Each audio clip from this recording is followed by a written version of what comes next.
Check, check, check.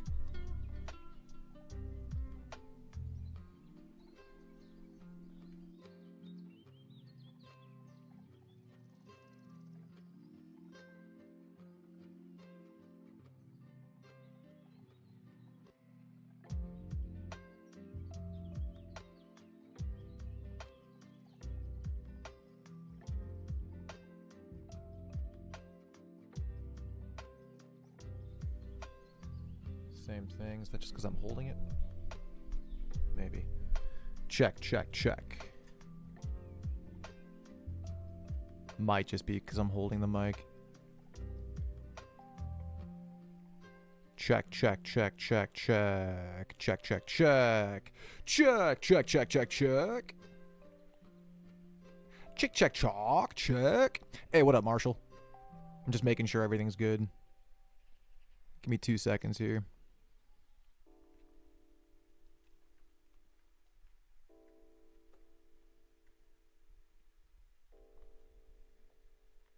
Right, not that one. Playlist should be going. Okay. Does anything sound funky? I can't tell. I didn't do a test stream before this. I just kind of hit the button and prayed. Whoa! Living on a prayer. Yeah, what's up, Marshall? How you doing, man? Thanks for clicking the stream, saying what's up. We're going to watch some videos here. I've got them queued up. I'm just making sure everything is good to go. This is the pre-funk to the Star Bazaar stream later tonight. I'm thinking of making it members only. You're at the trampoline park right now? Dope. That sounds fun. Bust out a triple backflip right now. Right now.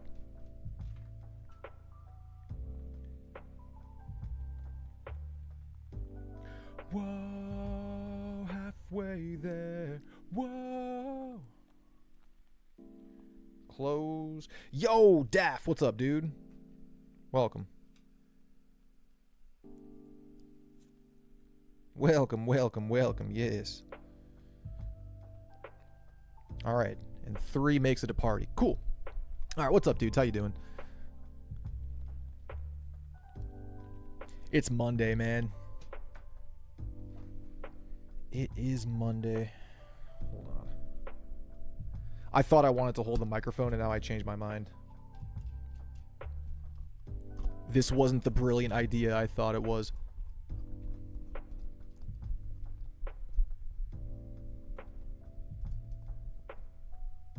Cool. Yeah, we're going to stream on the Star Bazaar later tonight. Like I said, I think it's going to be members only, just because I want to give that a shot. I want to see what that's like, because I'm sure it'll affect the viewership a little bit, but it might also incentivize people to become a member, so we'll see how it goes. I think it'll be fun. We can kind of let loose in the chat a little bit more, you know what I mean? Say all the raunchy D-gen shit that we can't say otherwise. Nah, we can always say it. We can always say it at the Star Bazaar. Although I'm not on the Star Bazaar right now, so realistically we could say even worse on this one, because this one isn't monetized. I still feel like the playlist is too loud. I was watching that stream back, Marshall, the video that you commented on from those clips that I made, and I was listening to it, and I'm like, Jesus, the playlist is so goddamn loud. I feel like it's louder than what I'm saying most of the time. Hey, what up, Quentin? I haven't finished Last Kingdom, dude. Like, I'm still stuck on Season 4. I'm toward the end. I think I've got 2 episodes to go in Season 4, but I'll be honest with you, Season 4 kind of lost me a little bit. It wasn't as engaging as the first 3 seasons. Like, when Alfred died, the story kind of died with it, you know what I mean? It's like, fuck. Everyone's kind of lame now. No, it's still pretty cool. Like, I think I'm on episode 7 right now, and I think there's 8 episodes per season, so I'm right at the tail end of it. I could finish it tonight. It's just, I just haven't been interested in it. I've been doing some other things. I've been grinding on Marvel Rivals a lot. I got back into that game recently. That's kind of what I wanted to stream on the Star Bazaar too, because we'll probably play some Battlefront, but I also wanted to start with Rivals, just to see how that goes on the channel. I need to branch out, man. I need to do other things. I can't be a 60-year-old man, hook swing. You know what I mean? Yeah, that's not good. So yeah, I'll finish Last Kingdom eventually. Eventually. Yeah, season 4. Season 4 is just not really doing it for me. I thought it was interesting when he went to go take back Bebenber. The dude, his uncle, like his uncle got like shot in the eye with the bow and arrow from his own son. And I thought that was crazy because it kind of set up a new rivalry between Uhtred and his I guess wouldn't that be his cousin technically? If it's his uncle's son, that would make him his cousin, right? So interesting there. Like, it was cool that he got his ass kicked and he had to retreat, so now he can come back later and get his get back. So that was like kind of the only plot point that I was really interested in when it came to season 4. Wait, is my mic muted? No. Okay, that's the other one. I've got 2 microphone inputs and I've got one of them muted. You sound like Ice Cream Social, Marshall. I'm okay. Last week I was in a funk. I'm on the tail end of it. Like, I started to feel better yesterday, which is why I'm wanting to get back into the stream schedule today. But nah, last week was funky. I didn't stream at all last week. I'm sure you noticed my absence. Yeah, just wasn't feeling it. I just needed to take some time for myself and do my own thing. But I'm feeling better now. As usual, I got my 32-ounce cold brew coursing through my veins right now, so the caffeine is strong with me today. I'm also like a couple bowls deep, so it's like I'm chilled, but I've got the energy. I'm just like mellow right now. You know what I mean? I'm saving the big moves for the Star Bazaar stream. Yes, I'm sorry to have made you sad, bro. We're back. We're back like dinosaurs. I'm just yeah, I was just on the tail end of a funk. That's all. I'm feeling better.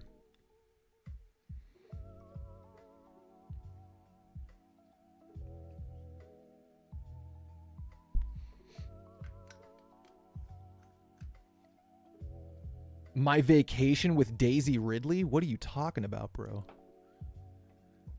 I wish I could take a vacation with Daisy Ridley. I wish. Bro, that is a shitty situation to be in. You gotta find a new crush. Gotta be like Elsa. Let it go. Let it go.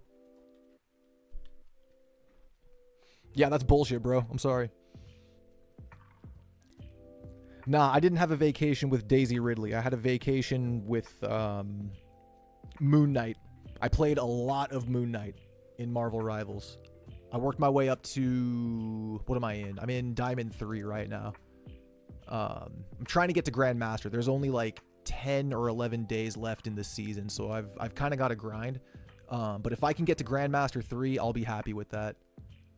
That's kind of like my standard right now, because I pretty much shot straight up to Plat 3. I can pretty consistent, or not Platinum, I'm sorry. I keep calling it Platinum. I get Diamond and Platinum confused. Diamond. I shot straight up to Diamond pretty quick. So I think if I just grind, I could probably get to GM in the next couple of days here. That was obviously the reason why I was out. Stop lying. You know what? You're right. You caught me in 4K. 1080p, 60 FPS. Don't tell Daisy's husband. Who's she even married to? The only reason I know she's married is because I watched a clip of Daisy Ridley earlier today. That's so actually really funny that you say that, because I watched a Daisy Ridley clip earlier today and she mentioned her husband. Oh, it was about how she felt coming back to Star Wars and like whether it felt really soon or not. And even she was like, yeah, it felt kind of soon. Like I would have expected them to kind of like let it sit for, 5 more years at least before calling me back up. Man, I want to smoke this bowl, but I know I shouldn't. I need to be good. I need to pace myself.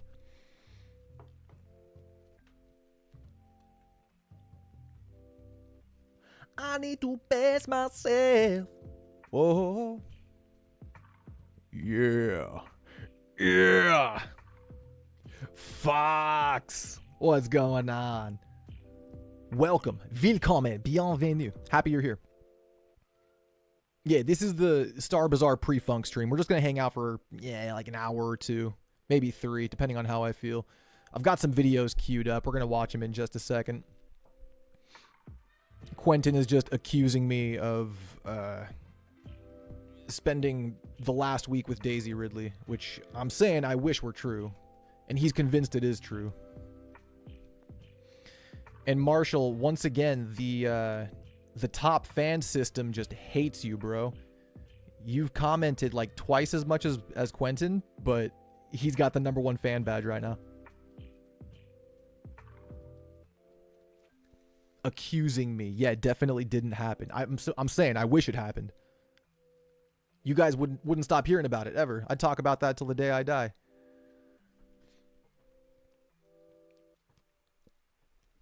All right, let's watch some videos, yo. Are you not showing that? Killing me, bruv. Yes.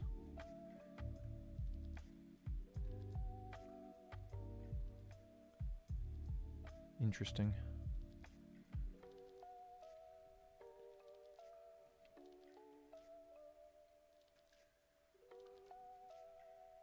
Maybe I need to click that and then click this. There we go. I don't know.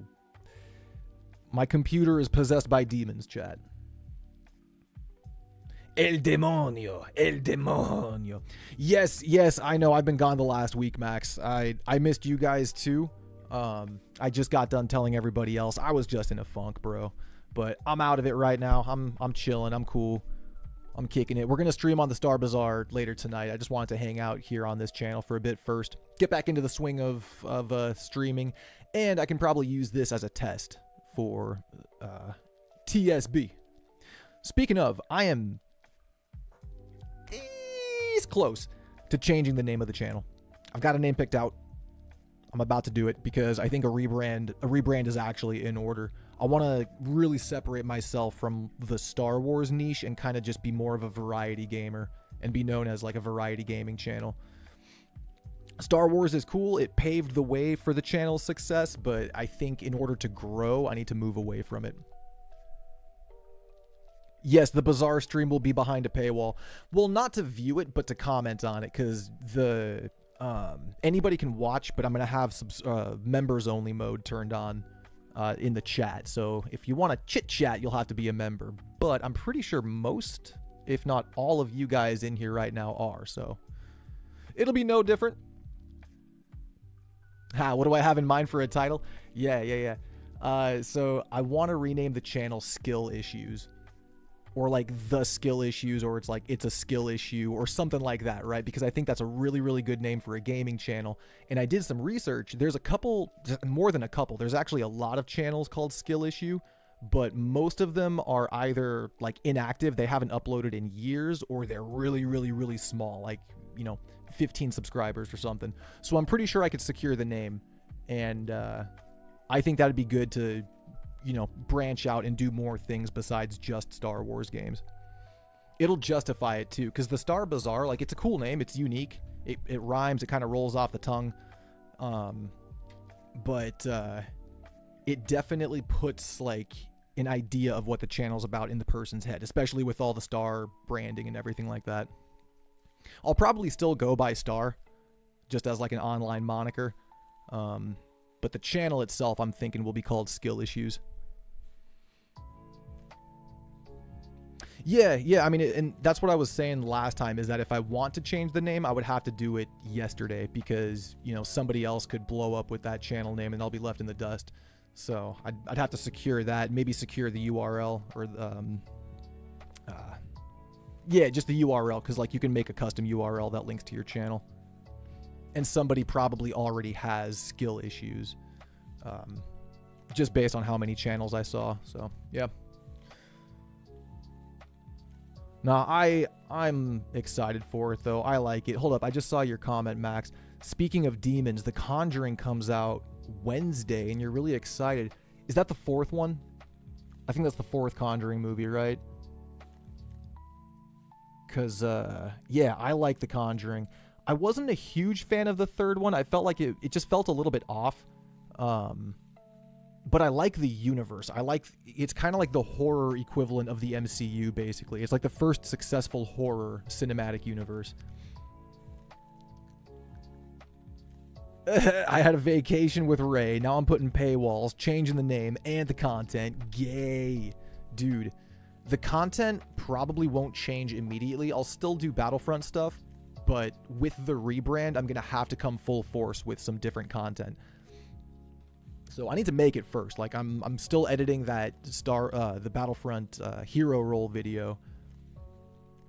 I've got to get that out this week. Like that's got to drop this week. If it doesn't drop this week, it never will. Like I said, I've just been in a funk. We're putting pedal to metal now though. I put some good hours into it yesterday. It's definitely a video that's going to take multiple days to finish. It'll probably be like, 20, 22 minutes-ish when it's done. Yeah, exactly, Max. Like, it's just to kind of show that it's more of a broad, general gaming channel and not just Star Wars. We'll still do Star Wars. I kind of want to stream Survivor on the Star Bazaar. But anyway, let's watch this video. I've been yapping long enough. This is Patience Xena. I'm a huge fan of her channel. She's great. Hold on a second. Would theater mode be better? Oh, see, now I can't see it. Hold on. Nah, theater mode's not better. Star doesn't love us anymore. No, I do, bro. You guys are great. Y'all are wonderful people. I've just got, I don't know. I've got ideas, man. I've got ideas, and I feel limited by calling myself just a Star Wars channel. Oh, yeah. The people who play Ed and Lorraine, yeah, they're fantastic. They are great. Jedi Survivor would be cool to play along with. You still need to finish that story. Yeah, man. That would be a lot of fun. That'd be a good interactive stream, I feel like. All right, let's watch this Patience Xena video. The theater mode didn't look as good as I hoped it would look, but this is Patience. Why are people leaving the political left? And it's a shorter video, 13-ish minutes. The other one I've got queued up is way longer. My dears. Yeah, 40 minutes almost. So we'll watch this one first. Back to my channel. So today's deep dive topic I'll probably have to dial in levels. Leaving the left. So this video was actually inspired by one of you. So under my recent community post, Tom wrote, "It's weird. A lot of mainstream views these days." So the reason I pulled this up, I was looking for another video of hers that I watched months ago. This video I think is about a year or two old now, but I watched another one by her months ago that related to the stream's topic. Liberal conservatism, ? And that's basically what she was talking about in that video. I don't know if this is the one. That's partly why I wanted to watch it, to see if it was. Because I looked for it and I couldn't find it. This was the closest I got. Make me feel conservative. In all actuality, I'm not. I'm just reasonable and logical. Which basically makes you Hitler. That's the story of many. So many people have become conservative, but their views would have been considered moderately left-wing less than 10 years ago. Let me know if the video is too quiet or too loud. Because it reminded me of all of the videos that I've been seeing recently on YouTube, where people are sharing their stories about how they left the left. This was a thing years ago, yeah. And what I found really interesting is that a lot of the people in these videos were very young. So there's two reasons as to why this struck my curiosity. So the first is that young people are typically the most liberal. QD's so it was very nuts. weird for me to see them becoming more conservative. And the second reason is that when I watch their videos and I listen to them discuss their views and their perspectives, they didn't sound conservative. They sounded very liberal still. So it kind of I think this was the video, yeah. Why they don't feel as though they can identify with the left when many of their views that they were expressing in the video have always traditionally been understood as being from the left. Because the left has gone cuckoo for Cocoa Puffs. I'm going to be doing a deep dive and sharing with you my theory as to why people are suddenly becoming conservative. And within this video, I will be referring to the left as the progressives, and I will be referring to the right as the conservatives. So to understand how we got here, we first need to understand the temperament of progressives. Now, in my personal opinion, I do the same thing. As much as I hate, like, boiling things down to the labels like that, sometimes it's the easiest way to express the ideas, you know. So believe that I see where she's coming from with that. Even though I hate doing it myself. It's healthy for a society to have the two perspectives. Maybe I'm young and naive, and I still do it all the time. Maybe just idealistic. But contrary to what a lot of people on the far right say, or what a lot of people on the far left say, I do actually believe the left and the right can coexist. Many of us have heard about this culture war that's happening at the moment between the left and the right. Now, no, I'm living proof of that. I told you guys about my roommate from years ago. He was the fundamentalist Christian, God-fearing, Jesus-loving man, and like we got along perfectly. Me and him, like I'm the heathen atheist, he's the diehard Christian. And it's like, dude, best of buds. Many portray it as though coexistence is possible. The left and the right. But from my observations, I honestly think it's more so about extremism than it is about the left and the right. Because yes, the far right and the far left detest each other. In fact, they actively want to destroy each other because in their worldview, there is no way that they can coexist. But not everybody is far right and not everybody is far left. In fact, I would argue that most people are moderates. Most people would probably align themselves as being moderately conservative or moderately liberal or center left or center right, however you That's how I describe myself, and these two sides, from my center observations, left. Get along just or fine. Left of center. People who are closer to the center and more moderate in their views, center left people and center right people, are able to get along just fine. Many of my viewers, in fact, are a combination of these two sides. Many of you are moderate conservatives, many of you are center left. Those are reasonable, normal people. Together in the same space. Of course, people on the center left and the center right still have their own fair share of disagreements, but for the most part, they're still able to see eye to eye on many issues. And this is why I don't buy the narrative that the culture war is about the left and the right. The culture war is actually about the far left and the far right. And that's because they are the loudest voices. My God, they're so loud. The problem with the far left and the far right is that she's they're so both cute. The extreme ends of both perspectives. I like Patience a lot. Also very, very set in their ways, and she's British, so she's posh. In it. These are the two sides that are causing the polarizations, and in some cases radicalizing the people who were previously moderates. This is the reason why you should avoid echo chambers, because if you are in a left-wing echo chamber, it will make you detest everybody on the right. It's because the left-wing followers often follow an all-or-nothing ideal that requires one to agree with every idea, or they end up shunned, at least from my experience. Yeah, no, absolutely the same. Even though not everybody I've seen that myself. Right, it's like, I mean, I call it the mean girls mentality. Like, you can't sit with us. It's literally that. It's like, oh, you can agree on everything else, but if there's one little thing wrong with you, it's bye-bye. Can't sit with us. And this is also why you should avoid right-wing echo chambers, because it will make you detest everybody on the left. In it, bruv. Yeah. Max as our resident British person, right? Right. You're from the UK, aren't you? I could have sworn. I could be mistaken, but you said across the pond, so I assumed. Is woke. I do think for the most part, though, people are getting tired of these two extremes in it, dominating the conversation.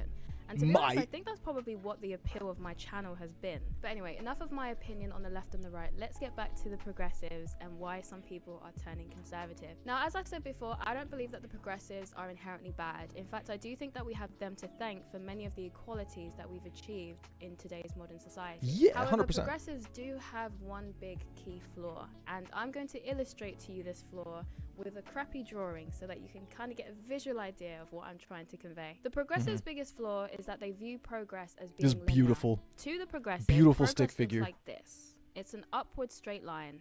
So naturally, when you view progress as a straight linear line, you believe that every step you take is headed in the right direction. Louise Perry said something on Chris Williamson's podcast that struck me. She said that progress is actually more like this. It's a hill, which means that there is a final peak of progress, and if you keep on going, you will start to regress rather than progress. Now, I'm going to be using the LGBT. And I'm saying, we hit that circle at the top there. This literally looks like the Taco Bell bell. Anyway, that circle at the top, that was like 2005. As an example to illustrate why I think what Louise Perry was saying was Kingdom Hearts 2 had just come out. Life was good. True. So this is our progress hill, right? And so this is where we started. So where we started. You just watched 101 Dalmatians again. Still awesome. Shout out to Canine Crunchies and the intro music ensemble. Bro, I haven't seen 101 Dalmatians in forever. I think so. I used to watch Free Willy a lot. I told you guys I was really into like marine biology and sharks and stuff as a kid, and I loved whales too. Free Willy was a staple at my house when I was a kid, and I think there was a trailer for 101 Dalmatians, because this was on VHS, right? So we just always watched the trailers in the beginning, and I think 101 Dalmatians had a trailer in Free Willy. I could be wrong. Maybe it was the other way around. Whatever it was. But I feel like I remember a lot of those parts from the trailer more than the actual movie. You know what I mean? It had to be on the Free Willy VHS, because that's why I remember them. I watched that movie so much. We had very, very traditional conservative values. We believe that all men should be Free the masculine, Willy! all girls should be feminine. We believe that everyone should be heterosexual, and if you weren't, we'd give you conversion therapies so that you Yeah, can I need to unlearn watch your 101 homosexuality. Dalmatians again. But with the work of the progressives, society moved to here, where we... I'll be real with you, bro. I remember the live action movie with Glenn Close way more than I do the animated one. I actually watched the live action one more now that I think about it. And it blew me away when I was older, because the two robbers are played by Dr. House and Arthur Weasley. So looking back on it now, it's like, holy shit. People that I like grew up with, straight up. believed that not all men had to be masculine. In fact, it was okay for Both some in men Harry to be more Potter and in feminine to wear Dogland. makeup. And not all women had to be feminine. In fact, it was okay for some of them to be more masculine and like trucks and sports. We stopped giving gay conversion therapy, and we allowed same-sex attracted people to be together as well as get married and adopt. Many would say that this would have been the peak of progress. But Yeah. because progressive Okay, maybe not 2005, maybe like a little bit later, like just before like 2009, 08, 09-ish maybe. view progress as an upward linear line, they can't be satisfied, and they wanted to keep moving forward. And that's exactly what they did. And in the process, they started to take us back down the hill that they helped us to climb, and we began to regress rather than Bro, squirrel. How do you guys say squirrel? I can't picture it said any other way. That's so funny. Lad. Lad. I love the word lad because it just makes me think of Paddy Pimblett. He always says lad, lad. Look. Listen, lad. I smashed Michael Chandler, lad. Free Willy is a movie about Homer and Bart doing everything they can to free groundskeeper Willie from Principal Skinner. Nah, I'm talking about the orca, bro. Keiko. progress. Now the progressives say, if you're a boy who likes pink, glitter and makeup, then you must really be a girl. And if you're a girl who hates dresses and skirts but likes sports and trucks, then you must really be a boy. Because God forbid you don't adhere to the gender stereotypes that we once upheld when... How would you guys say it? Like, squirrel. I don't... Nah, squirrel. we were down here. They also say that sexuality is nothing more than a bigoted genital preference, which can be unlearned, which sounds Naughty. very, very similar to the homophobic rhetoric that we Yeah, used what the to fuck? say when we were over here. I That saw sounds a video crazy. of a trans woman saying that if a lesbian is not attracted to penises, then it's likely due to trauma that she needs to work through. Doesn't really sound very progressive, in my personal opinion. So essentially, the progressives have taken us from here up to here, and then all the way back down again, so Yeah. that we're right back to where we started. Now, what's Right. happening to the LGBT is not. I actually wouldn't say it's as bad as where we started. Like, we've I would say the curve, like, it goes up like she showed, and then it does go back down, but not all the way down to the bottom. Like, it levels out maybe halfway there, you know? unique to just the LGBT. We're also starting to see this in conversations around race. We went from Martin Luther King's dream of people being judged by the content of their character and not by the color of their skin to You bite your tongue. Patience Xena is adorable. everything is about race. In fact, I can make a lot of preconceptions about you purely because of your race. I can assume that you're privileged just because you're white. And I can also assume that you're an oppressed victim just because you're black. Your individual background and your individual circumstances don't matter to me. I know everything I need to know about you purely because of the color of your skin. The US Civil Rights Movement fought to get rid of segregation. And now the progressives are fighting to bring it back by advocating for racially segregated dorms. As well as arguing that only those who Ain't that come some from shit? said culture are allowed to enjoy said culture, because if you are outside of that culture and you want to take part in it, then you are culturally appropriating, even if you're not doing it in a demeaning or mocking way, because we're no longer allowed to share cultures with each other and integrate with each other. We all have to stay within our own. It's exactly like that. Squirrel. Squirrel. It's a squirrel, lad.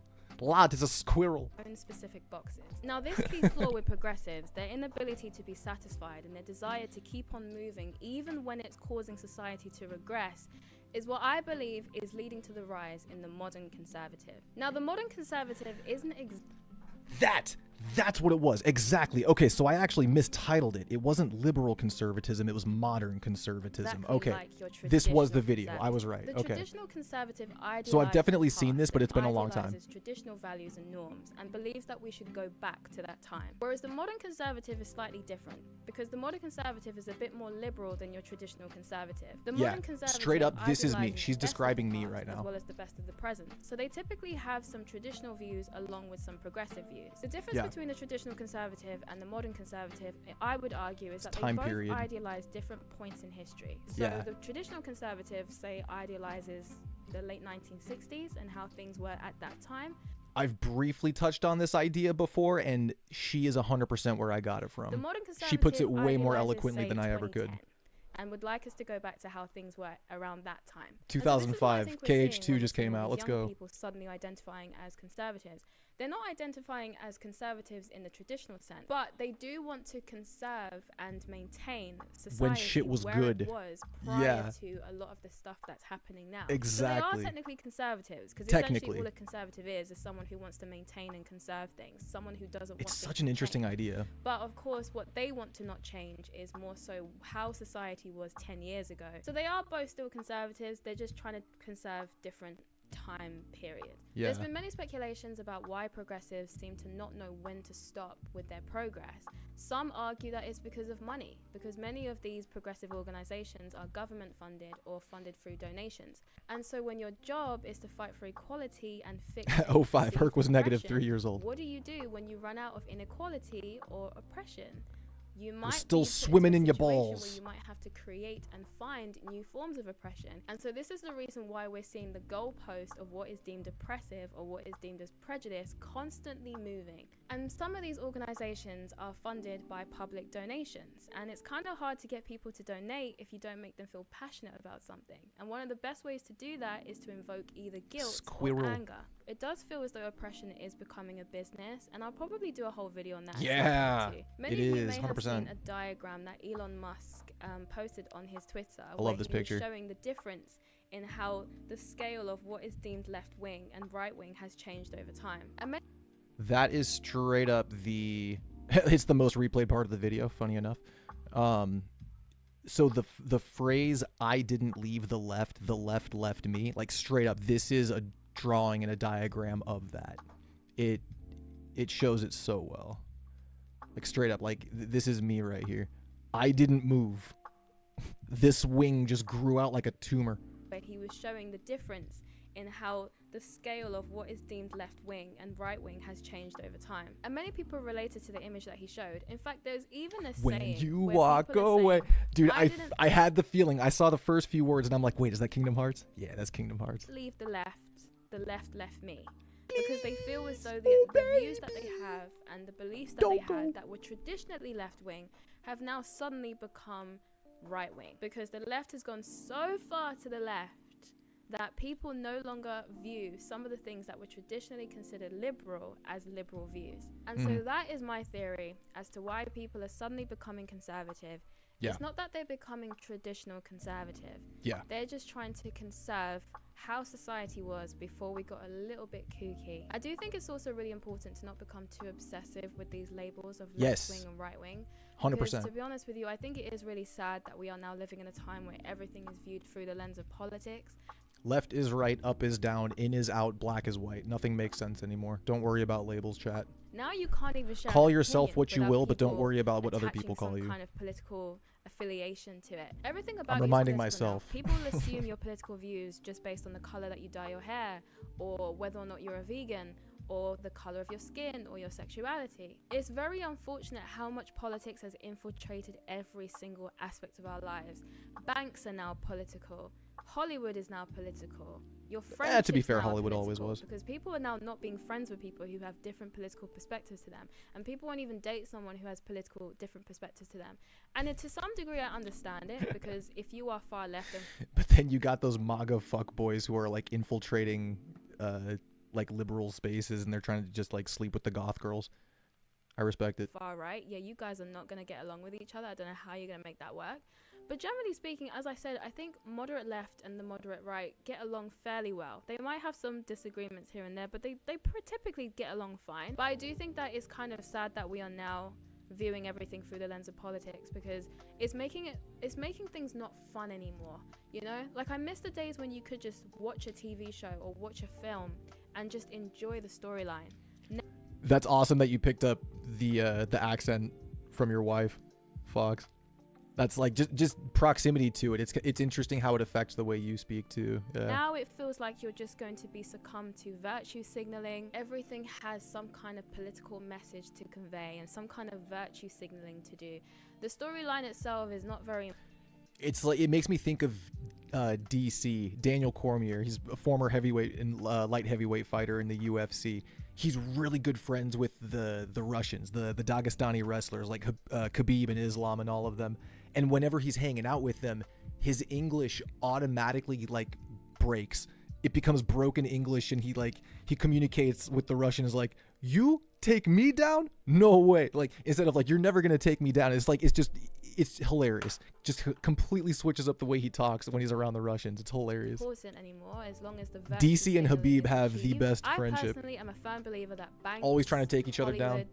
Organizations, films, TV should be apolitical. Educational institutions should be apolitical. These things should not be political. I miss the days when the only time you heard about politics was that random uncle at Christmas who just randomly started talking about politics. Whereas now, that hits home because that's me now. Politics is. I am that unk. It's a part of. It's ingrained into everything. I hate it. I hate it so much. Thoughts on Dwayne Johnson saying he's done with being bulky? I mean, dude can do whatever he wants. I haven't heard that. That's actually the first time I'm hearing of it. I kind of see it the same way with Dave Bautista, you know, because Dave Bautista lost a lot of his muscle mass, and the internet had opinions about it. At the end of the day, people can do whatever they want. He is known for being the muscly guy, so if he actually wants to like shrink a little bit, it's definitely going to be a little weird, but I mean, people will get used to it. I'm already used to Dave Bautista being a little bit smaller, even though I knew him as, you know, the shredded dude in movies. Because I wasn't a big wrestling fan. And because Batista's just like The Rock, like they're both from WWE, right? That's where they got their rise to fame. I've never been a big fan of that. I preferred the real combat sports as far as like watching that stuff goes, but I just know them from movies, really. But anyways, that's the end of this video. I really hope you enjoyed it. Do write down in the comments whether you agree with my theory as to why more people are identifying as conservative, or if you have your own theory. I'd be very interested in knowing what you think is causing this sudden shift among young people. If you enjoyed this video, then do like and subscribe. Also check me out on other socials as well as my music. I will link those down in my description box. Patience has music? Bro. Better be on. Okay, yeah, it's on Spotify. Shit, I'm about to search that up. Yeah, she's so right. Everything coming out nowadays is full of the political messages, either implicit or explicit. It's nice to just watch something without being forced to think about politics. I blame Donald Trump. Donald Trump was such a divisive figure that it really like made the country default to one side or the other. And like by one side or the other, what I really mean is like you either like Trump or you don't like Trump. It doesn't really, your actual like political affiliation doesn't matter so much. That's what it really comes down to. And then I feel like that's just kind of evolved over time to actually become like what your political affiliation is, and you know, you're judged based on that now, but it shouldn't be like that. Really shouldn't be how it is. And she is absolutely right. Everything is politicized to an extreme degree. You're either on one side or you're on the other, and there's really no room for nuance, which sucks for the normal people, because that's actually the majority. It really, like, most people are actually normal and more moderate, more down the middle, either center left or center right. It is like the fringe extremes that are on, you know, the far sides of the spectrum. He already went full Batista. Check out the video that just released. Is it on YouTube?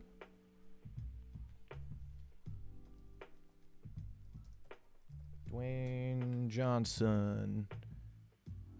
Oh, here we go. This is from E! News. I better not get a copyright hit. Dwayne "The Rock" Johnson unveils shocking weight loss transformation. Is this the new look? He doesn't look much different. IMO. Is turning heads with his dramatic weight loss. The Moana star's Okay, that looks a transformation lot for his different, upcoming yeah. film, The Smashing Machine, was on full display while stepping out at the Miu Miu Women's Tales event on August 30th during the 2025 Venice Film Festival. Dwayne showed off his new slimmed-down figure, sporting a silk, short-sleeved blue button-down with colorful sketches and straight-leg black trousers. Many users online responded to the new look, saying on X, "Had to do a double take," and The Rock became the Pebble.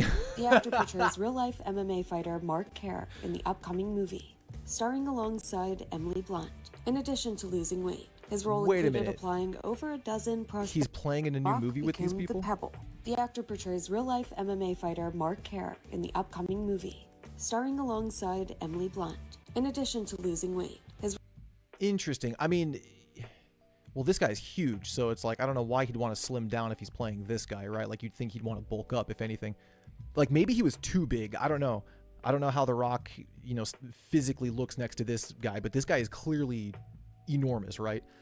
I could understand it from the perspective of if he's slimming down for the role. Like, it makes me think of Brendan Fraser.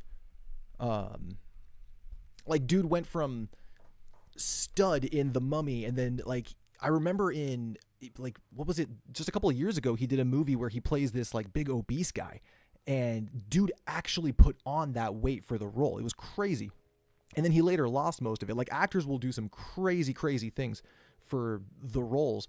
So I could understand it from that perspective, but I feel like he shrank a little bit too much. You know, this guy's huge. Role included applying over a dozen prosthetics and sitting in a makeup chair for up to 4 hours per day. Have you ever heard of the Ultimate Fighting Championship, the UFC? Never heard of it. That's the bloody thing they're trying to ban. This guy is the best he has ever seen. That was a very sweet response from the Do you hate each Granny. other when you fight? Absolutely not.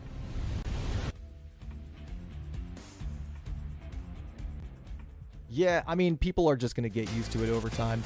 It's the same thing with Batista. It was shocking at first, but, you know, give it a month. I'm sure people will be like, oh yeah, that's just what he looks like now.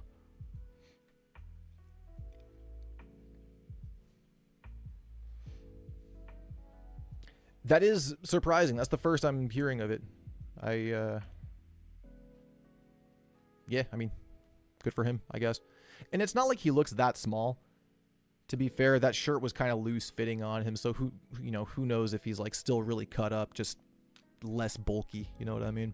Because you can still be shredded and be small, technically.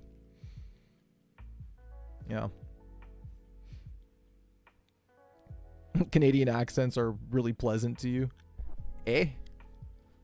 That's what makes a Canadian accent, right? You put Today A after everything. About a group of people that I find fascinating. Today we're going to be talking about allies. All right, this is more patience. Does the black community approve of me? Do I have your approval? Approve of me? So if you watch my recent video, I basically did a reaction to some of the crazy things that allies say on social media, specifically on TikTok. If you're white, yes, you are racist, even if you think you're woke. We all benefit from oppression. Pretending you're not racist only makes racism grow.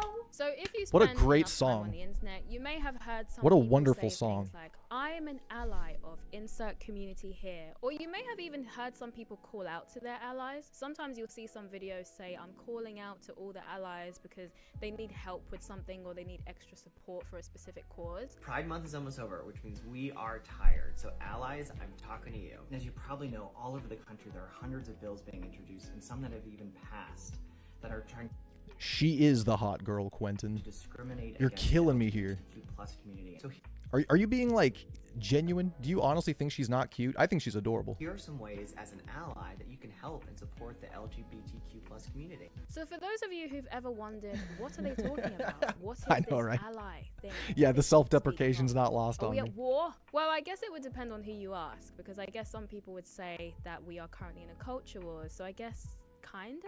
The term ally yeah, I or guess. allies is typically... We are all veterans of the meme wars. You fought in the meme wars?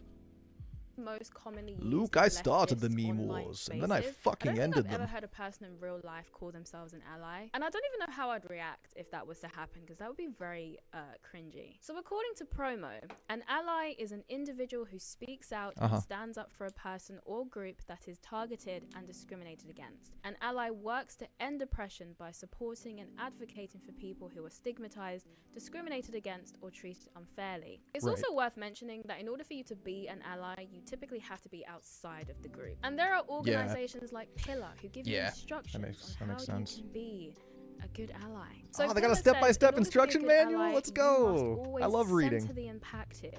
Listen and learn from those who live in oppression. Leverage your privilege. Okay, I feel you, Quentin. Now, when you listen to the way that organizations like Pillar and Promo describe allies, it sounds so lovely. But like most things, they sound good on paper, but the reality looks a little bit different. As someone who's been paying close attention to allies, I can say that this doesn't fully encompass how allies are or how they behave, especially online. And based on what I have seen, I would say that there's actually probably around 4 different types of allies, or at least 4 that I've noticed. Whoa. The Four different species. So this is a person who cares about other groups. I wonder if there's shiny variants like in Pokemon. Achieve their rights or equal treatment. Now, there are plenty of kind, good-hearted people who care about other human beings, but yet these people manage to be kind and caring towards different types of human beings without necessarily calling themselves allies. But I've noticed that the ones who do typically tend to be really young, and they've also typically learnt the term during their time in an indoctrination camp, also known as university, or they've likely picked up the word from social media. What separates the well-intentioned ally from your regular, kind-hearted Good Samaritan? I would personally say what separates these 2 types of people is the political undertone. The word ally has historically been used to describe nations who were on the same side during times of war. And as there are people who think we are in a culture war, it just means friend. The word ally starts to become very fitting. When someone claims themselves as an ally, they are actually communicating 2 different messages. The first is that they Thank you, Fox.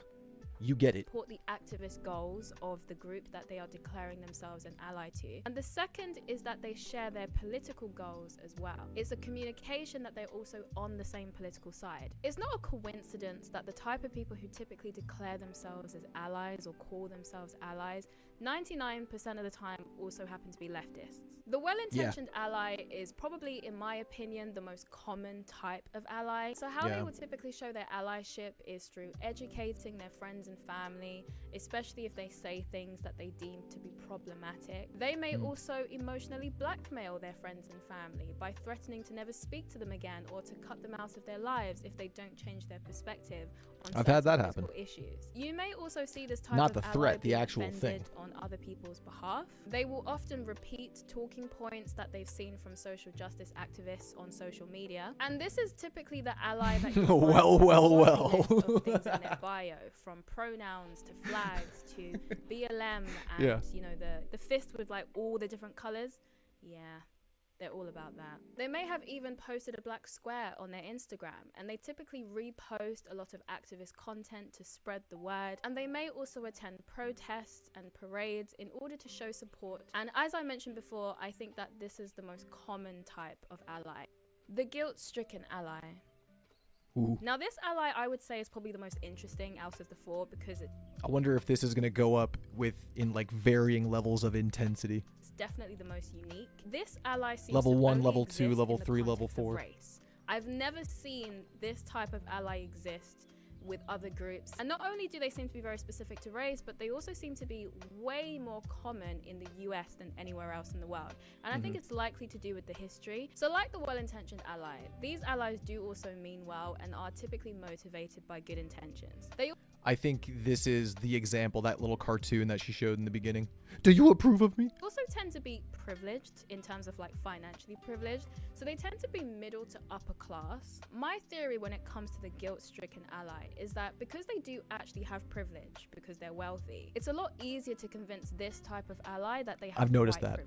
It's easier to convince them that the comforts that they enjoy are the result of the sins that their ancestors did in the past. It's a lot easier to convince someone of that kind of background of this narrative compared to, say, a working class white person who's maybe struggling to make rent or struggling to pay their bills or is even homeless. It's a lot harder. Yeah, because they hear the rhetoric and they're like, what the fuck are you talking about? Like, I am struggling, bro. From that background, that their white skin has awarded them all of these luxuries. Now, I have seen some people say that when they're talking about white privilege, they're not talking about socioeconomic status or financial.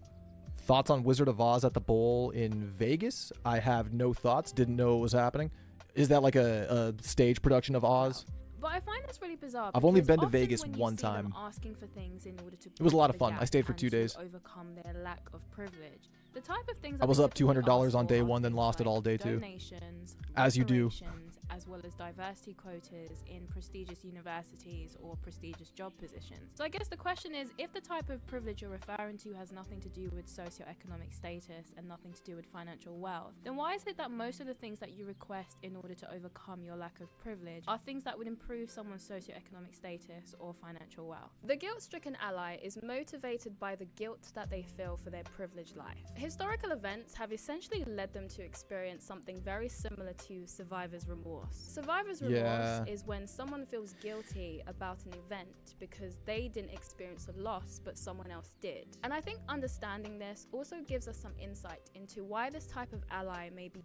It's close. I think it's related, but like survivor's remorse, I would say, is way more intense because the person is like, they actually experienced it. They were actually there and they were the ones who survived. So like, I would say that's a far more intense feeling, but yeah, I think it's related. More common in the US compared to, say, Britain. When we look at the US's history, because they had domestic African slavery, they also had segregation and Jim Crow laws, it seems as though some white Americans have internalized these historical events, and it has led 4D fully immersive viewing of the movie. Nice. Survivor's remorse. They feel guilty about the fact that actually sounds really dope. Happened in the US and had more of a detrimental impact on Black Americans compared to themselves. And the guilt seems to be stronger the more wealthy they are. Their wealth then reinforces the idea that they benefited from these historical events. Yeah. Activists across different social groups have made it clear that silence is violence, and that if you are not actively helping to resolve the problem, then you are part of the problem.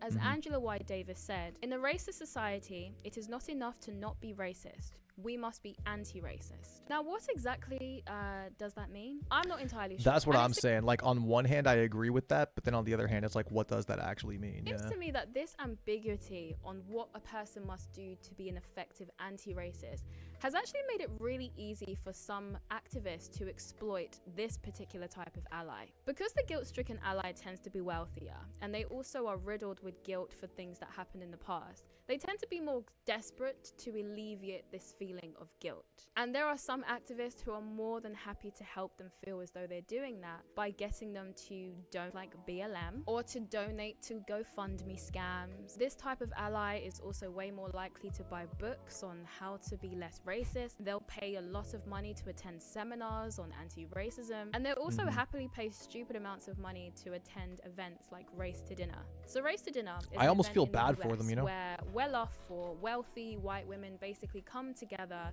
to discuss all the unconscious biases that they may have, and they just basically discuss all the different ways that they can improve and be less racist. According to The Guardian, each one of these dinners cost $2,500.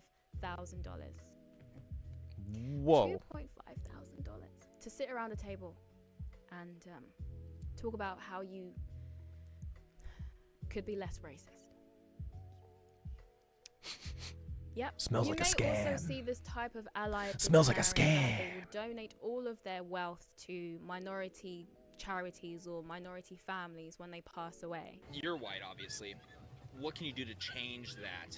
Saying it's not okay to be white. What can you do to change that? Fund the United Negro College Fund. Leave your inheritance to African American people. You know, like the beaches, give them back the property that was stolen from them, African Americans particularly, but yeah. Are you yourself planning on giving your inheritance to That was my question. You do all sorts of that stuff already, yeah. Something I've nice. Okay, good for you, this man. Type of ally as well is that they also tend to be the most clumsy. That guy's funny, the interviewer. I've seen a couple of his videos. Unwittingly perpetuating stereotypes. about black people in an effort to appear more relatable or in an effort to seem more understanding. I'm Ami Horowitz, and I'm here in Berkeley, California to find out if voter ID laws suppress the black vote. I think voter ID laws are a way to This is so funny. Would you go as far as to say those laws are racist? I'm pretty sure this is the guy that went to the actual black communities and asked the same questions, and they're like, no, what the fuck? What a stupid thing to ask. Do you think it suppresses the... I'm pretty sure that's this guy. I could be wrong. Because they're less likely to have state IDs. Minority voters are Why? less likely to have the kinds of IDs that have been described or required. These type of people don't live in areas with easy access to DMVs or other places where they can get identification. You can always get IDs you do over the internet. Does that also make it difficult for black people in particular? Yeah, you have to have access to the internet. You have to be able to pay an internet service provider for certain fees. Do you think that's harder for black people to go online? Well, I feel like they don't have the knowledge of how it works. Oh my A lot of people have fucking smartphones, God. but they might not have data. For most of the communities, they don't really know what is out there just because they're not aware or they're not informed. I also think there's a repression of black voting with how if you're a convicted felon, you're not allowed to vote and everything. And when you look at swing states like Florida, that's a huge population of the African Americans. Now I'm here in East Harlem to ask black people their thoughts on what you just heard. Yeah. Okay, this was this guy. You carry ID around? Yes, I have state ID. Do you carry ID? Yes, I do. Do you know any black person who doesn't carry ID? No. Everyone that I know has an ID. Why would they think we don't have ID? This also reminds me of when this Yeah, they're like, what the fuck? That's ridiculous. There are a lot of Latinos here in this country that do agree that the immigration problem is a problem and it does need to be addressed and it does need to be fixed. Interesting. But making those comments, those racist comments, do not help. And if you kick every Latino out of this country, then who is going to be cleaning your toilet, Donald Trump? Oh, that's no. In the sense that, you know what I mean? What I'm saying There it is. There's more jobs to be in LA. There it they is. Always, but they Latinos are not only the only people I didn't mean it like that. Come on. Caught in I 4K. didn't mean it like that. And remember when Biden said this? We have this notion that somehow Oh, if yeah. you're poor, you cannot do it. Poor kids are just as bright and just as talented as white kids. There seem to be many instances like this where they try to be or try to appear supportive, but end up coming across as ignorant or offensive instead. Yeah, I'm in Silver Lake, which is already a bad idea, but I like the food over there. It's a great spot. They have some good coffee shops. But I'm over there, and this girl's looking at me, and I'm looking at her, and I'm Konnichiwa, senpai. looking at me, she's gonna say something. So I'm like, maybe you should watch my channel, I don't know. She goes, I just want to say, you're really pretty. I said, oh, thank you, I appreciate that, I do. She goes, yeah, you're like a super pretty black girl. I'm obsessed.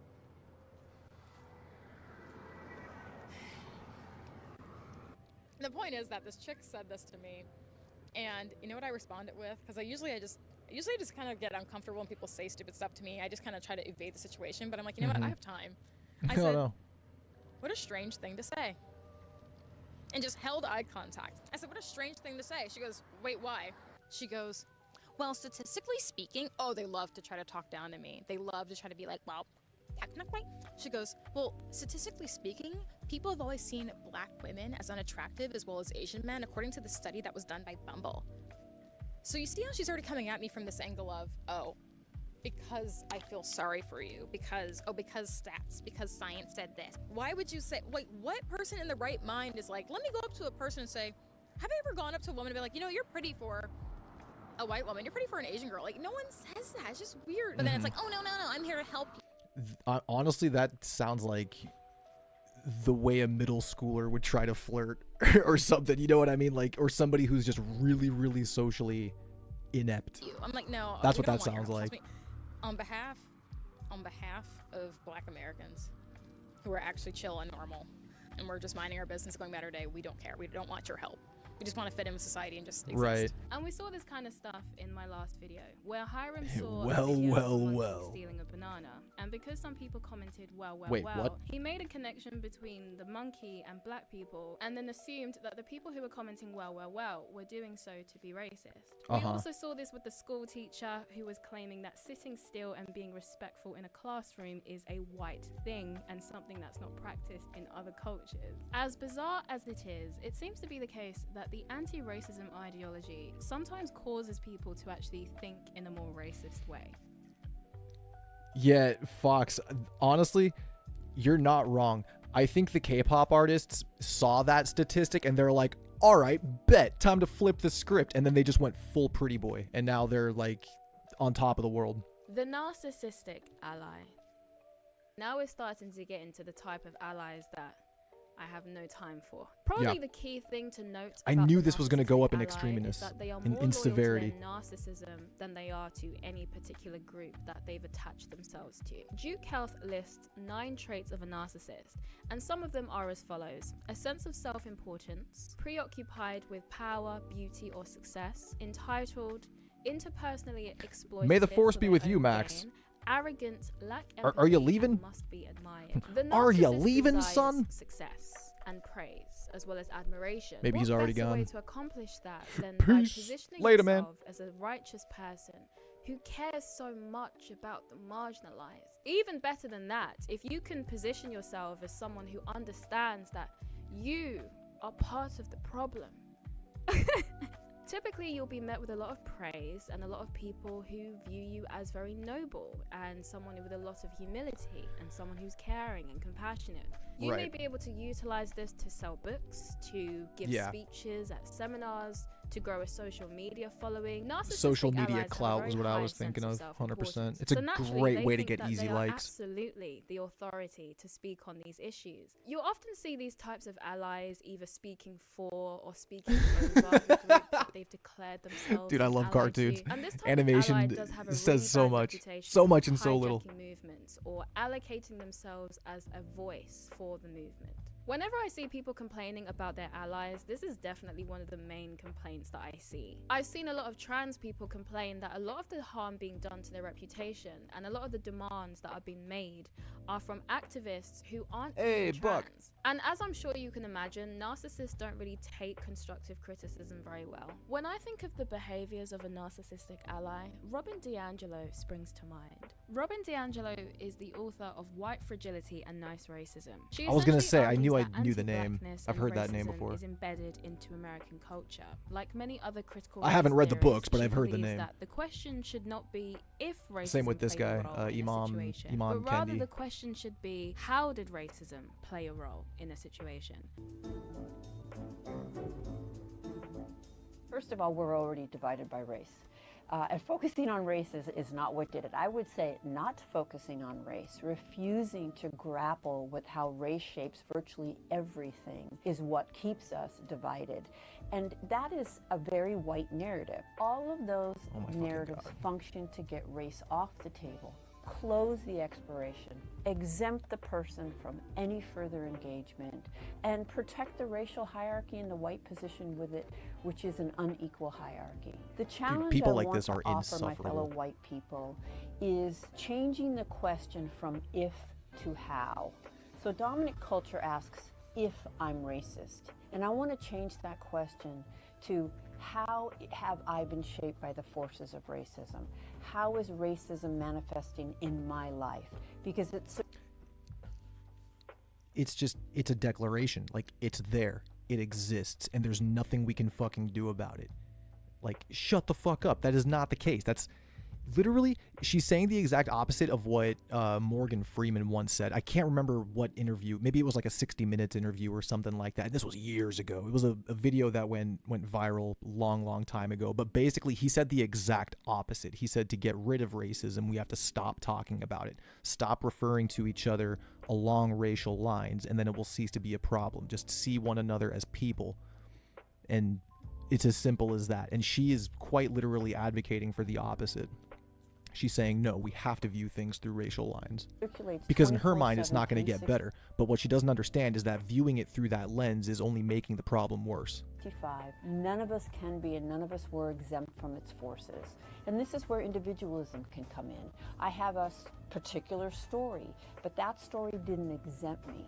And so I can ask myself, how did all the things I see as unique about me set me up into the overall racist structure? Because it did. It's a declaration. Like, the structure is fundamentally She's also made a lot of money from doing racist, and it is what it is. There's nothing you can do about it. It's like, that is such a backwards way to think. And her response has been very dismissive, to say the least. You know, on the other hand, I have to say some of the more stinging critiques that I've seen have come from people of color. Is that in trying to point the finger at white people, that you dehumanize and flatten out black people in particular, or people of color, that people of color become sort of the moral authority. They are the ones who are the wise ones. They are the ones who sort of. Good. Glad you're still here. The may the force be with you at the end of your last comment made me think you were Gift bouncing. everyone with their moral sensibility, and that's kind of racist in its own way. What do you say to that? Yeah, I'm not too sure how much longer this stream is going to go on. We'll finish this video.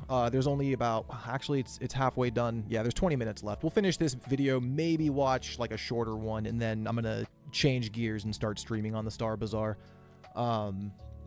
There'll maybe be like a 30-45 minute break between that. I'm excited for tonight's stream. It's going to be members only and members only chat. Everybody can view, but we'll see how many new members we can get through this. I mean, black people can be jerks too, right? Black people can be pompous, self-absorbed, narrow-minded, bigoted jerks too. Don't agree with that, Robin. It's going to make you look bad. Black people who will claim that racism doesn't exist and they rarely ever experienced it. That, you know, the problems that black people have are brought upon themselves, and they will be embraced, and their voices will be amplified.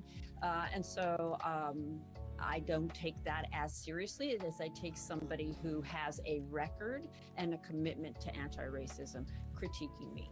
So let's move to those folks. So essentially what D'Angelo is saying is she's not She'll take criticism from people who are on her side, but she won't take criticism from people against her. not interested in the opinions of black people who don't already share her anti-racism ideological perspective. D'Angelo strawmans the black people who It's a disagree great with way her to dismiss by doing them. what many white allies and many black progressives Even if they have do on a regular great basis, valid which points. is assert that if you are a black person who has criticisms of their arguments, or you disagree with the notion that racism shapes every facet of your existence, then that must mean that you don't believe racism exists at all, or you must have never experienced racism, which completely contradicts their ideology, because how can they accuse you of not experiencing racism while simultaneously arguing that racism shapes your entire existence? This is the laziest crap I see coming from people like this all the time. Disagreeing with you is not the same as denying the existence of racism. Another interesting example of allies behaving like this is when Hassan Piker was lashing out at a trans viewer over them 6 seconds. criticizing how he had Okay, there's a 6-second delay on the stream. I had to count it trans out. debate. The Willie Mack show covered it, so I will link the video in my description if you want the full context. But the question is, why do these allies respond this way to criticism? I thought Pillar said that in order to be an ally, you must center the impacted. You must listen to those who live with the oppression. Well, my dear, the answer is what I said earlier before. The narcissistic ally is loyal to their narcissism, not to the group that they have attached themselves to. These groups merely serve as a useful tool for them to get the admiration and success that they believe they should have. Their behavior displays a lack of empathy and also a high level of arrogance. Rather than engaging with the group that they claim to be allies of in order to understand the nuances within their experiences, as well as the nuances with the way that many people within this group think, because no group is monolithic, not every group agrees with each other. So rather than understanding the nuances that exist among these groups, your narcissistic ally typically tends to prefer to talk far more than they care to listen. And because of their high sense of self-importance and how They sure know they best. are of themselves, your criticism actually just annoys them. Because I mean, how dare you? How dare you not accept the gracious, generous help of the narcissistic ally after they have exploited your issues for clout and wealth? Yet you can't even say thank you for their virtue signals. Despicable. When it comes to doing any real meaningful work on the ground, you're very unlikely going to see this type of ally doing so. And even if they do, because they don't actually listen to the people who they claim to be allies of, they often just don't do anything that these groups actually want or need, and often just make things worse. You took down bus routes! There are people who live in this neighborhood who have to go back uptown to work! And you are here profiting off of our pay! So you protest every single last one of you! You think about what it's like to be a black woman in this neighborhood who lives with people in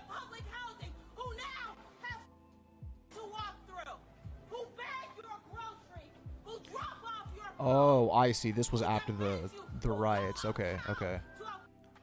I didn't understand the context at first, but she's yelling at the people who destroyed the town. Hospital to serve his community. So as you're out here, be responsible. And you think it's okay to take down a neighborhood? Maintain a distance of 6 feet.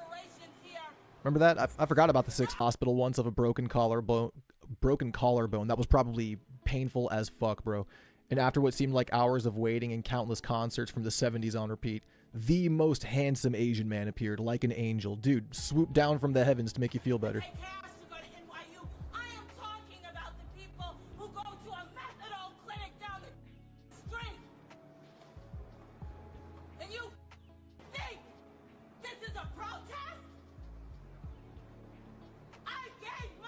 Yeah.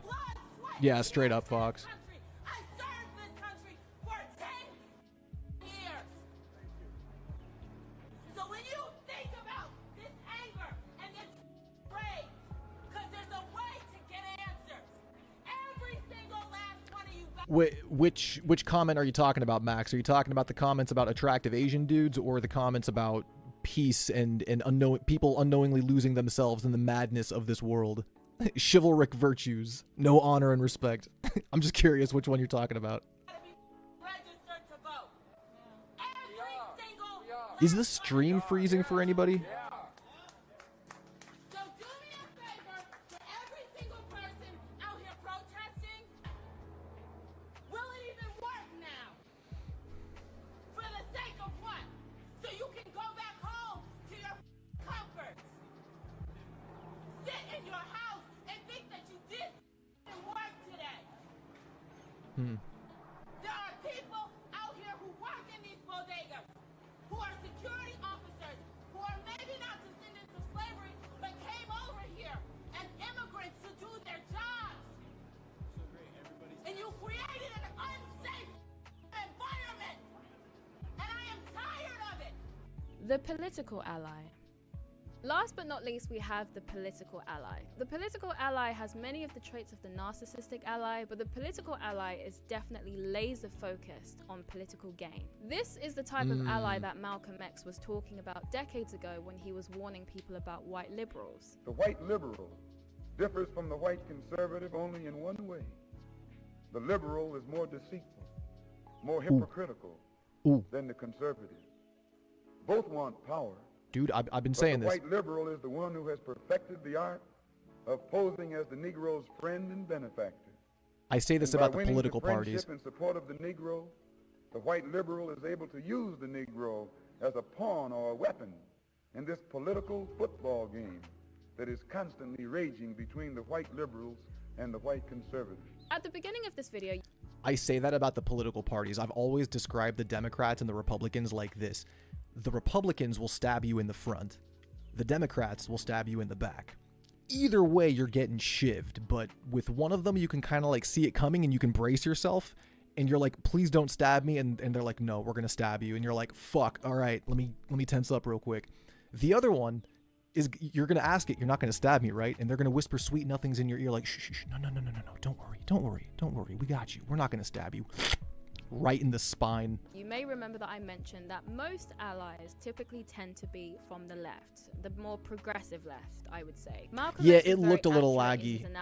It was buffering on my end. That's why I had to check. Of these allies, they do typically tend to use these minority groups as essentially pawns for all of the above. Yeah. Shoe on Head made a no, you're doing great. The male loneliness epidemic, and one of the things that she noted within that no video criticism is needed. How progressives seem to only care about men or men's issues when they're talking about how to retain them on the left or to stop them from leaving the left and joining the right. But the issue is a lot of this left pro-men content. It's Commie mommy. Around how do we get them?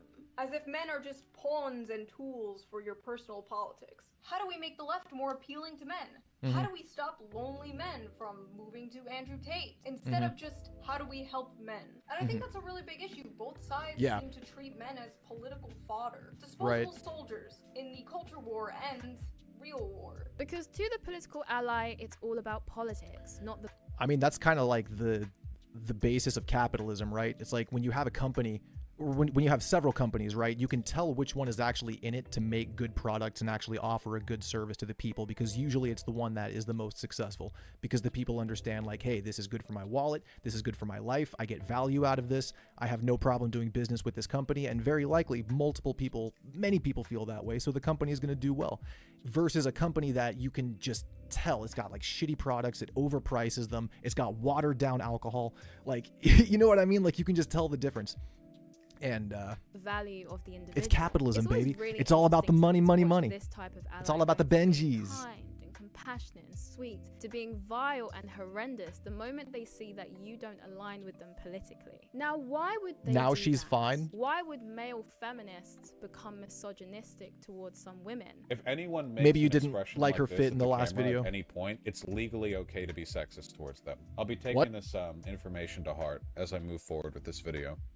Gonna condescend to me? That's okay. I'm going to evoke several millennia of oppression against you. That's fair. Darling, I'm very concerned. This is troubling behaviour. Vaush, I don't care. Shut up, bitch. Stupid fucking bitch. That's Why would misogynist. some allies suddenly become racist towards ethnic minorities? In case anyone wants to claim I'm a racist for calling out Clarence Thomas for the Uncle Tom that he most certainly is, Thomas is making it clear how much he hates. Oh, Shoe. Yeah, Shoe was gorgeous. How screwed up I see what is you're saying Clarence now. Thomas's interpretation of the Constitution? George Washington and Thomas Jefferson would have had him picking cotton on their plantations. He wouldn't get anywhere near the Supreme Court except to clean the toilets. Damn.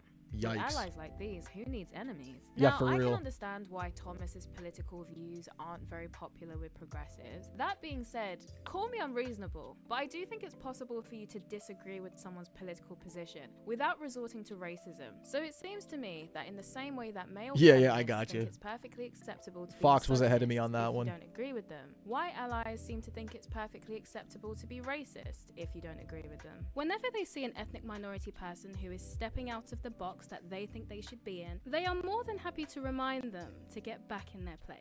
If you have a problem figuring out whether you're for me or Trump, and you ain't black. I had to remind him that he was a black person, so he can't vote for Donald Trump, and that he shouldn't Oh my be god.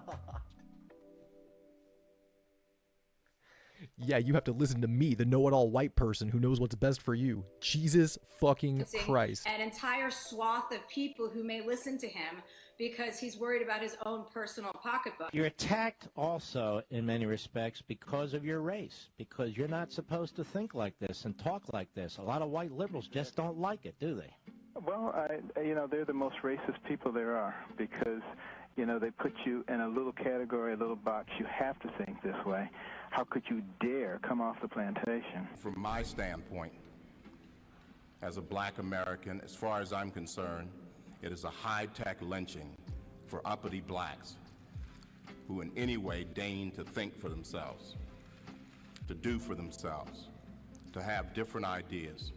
And it is a message that unless you kowtow to an old order, this is what will happen to you. In the same way that the narcissistic ally is loyal to their narcissism, the political ally is not loyal to you either.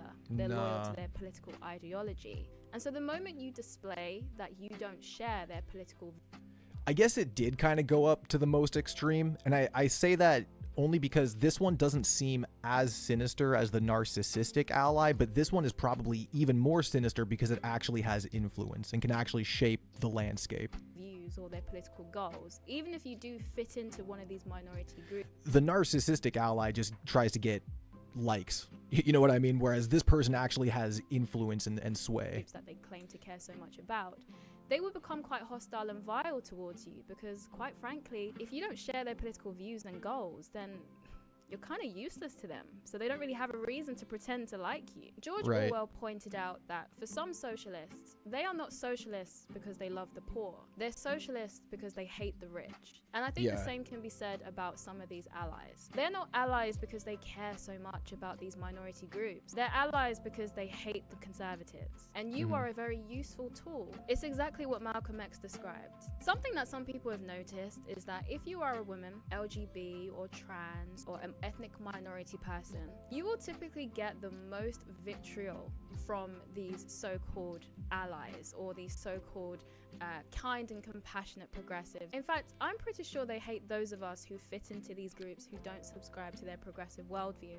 way more than they hate their favorite usual enemy, which is the white straight man. And This was in full effect when Donald Trump won the second time. If you guys remember, there was a huge swath of the Latino vote that actually went to Donald Trump.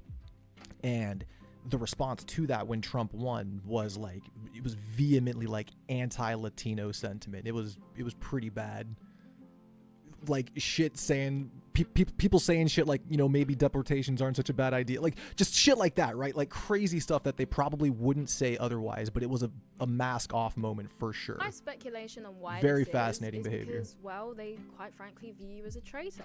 To Yeah, understand the exactly. political You're a ally, traitor to the it helps cause. to understand the So mind of it's open progressives, season. Because often those who call themselves allies typically tend to be more progressive. They don't really tend to be liberals or definitely not conservatives. They believe that they have the monopoly on morality. Not only Ooh, bro, that's actually bars. Arrogance at its finest. If you go to heaven, you look around, you do not see me there, then you have gone to hell.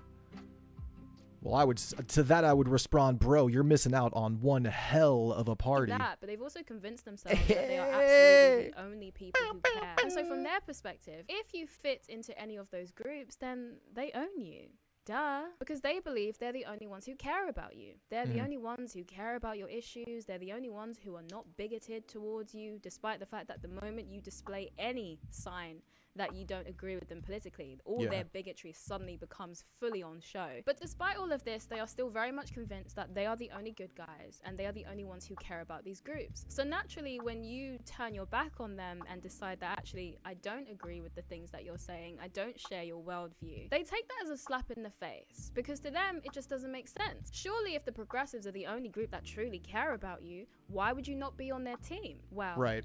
unless you hate yourself, unless you have some kind of internalized misogyny, That's or some gotta kind of be it. internalized homophobia, or internalized racism, or internalized transphobia. Must It's a be logical true. conclusion to come to. If you convince yourself that you're the only group that's good and you're the only group that cares about people, then naturally the groups that you advocate for, or you think you're advocating for, if they don't choose to be on your side, then the only way you can rationalize that is by assuming that it's because they have self-hatred. Because if we're the side that cares about you, why would you not want to be here unless you don't care about yourself? The problem with these leftists or progressives, whatever you want to call them, is they have a very abstract view of all of these groups. They don't view these groups as consisting of multiple individuals with different experiences, different backgrounds, different They paint them with a very cultures. broad They don't brush. view these groups as consisting of multiple individuals with different beliefs and who have perspectives that have been formed through their diverse experiences. Because I talk so much about individualism in this section of the video, I thought it'd be worth noting that while I do value individualism, I'm not a complete individualist. I acknowledge that there are times when you need to look at a whole group. For example, if you are a woman, there are going to be some experiences that you have in common with other women because of your sex.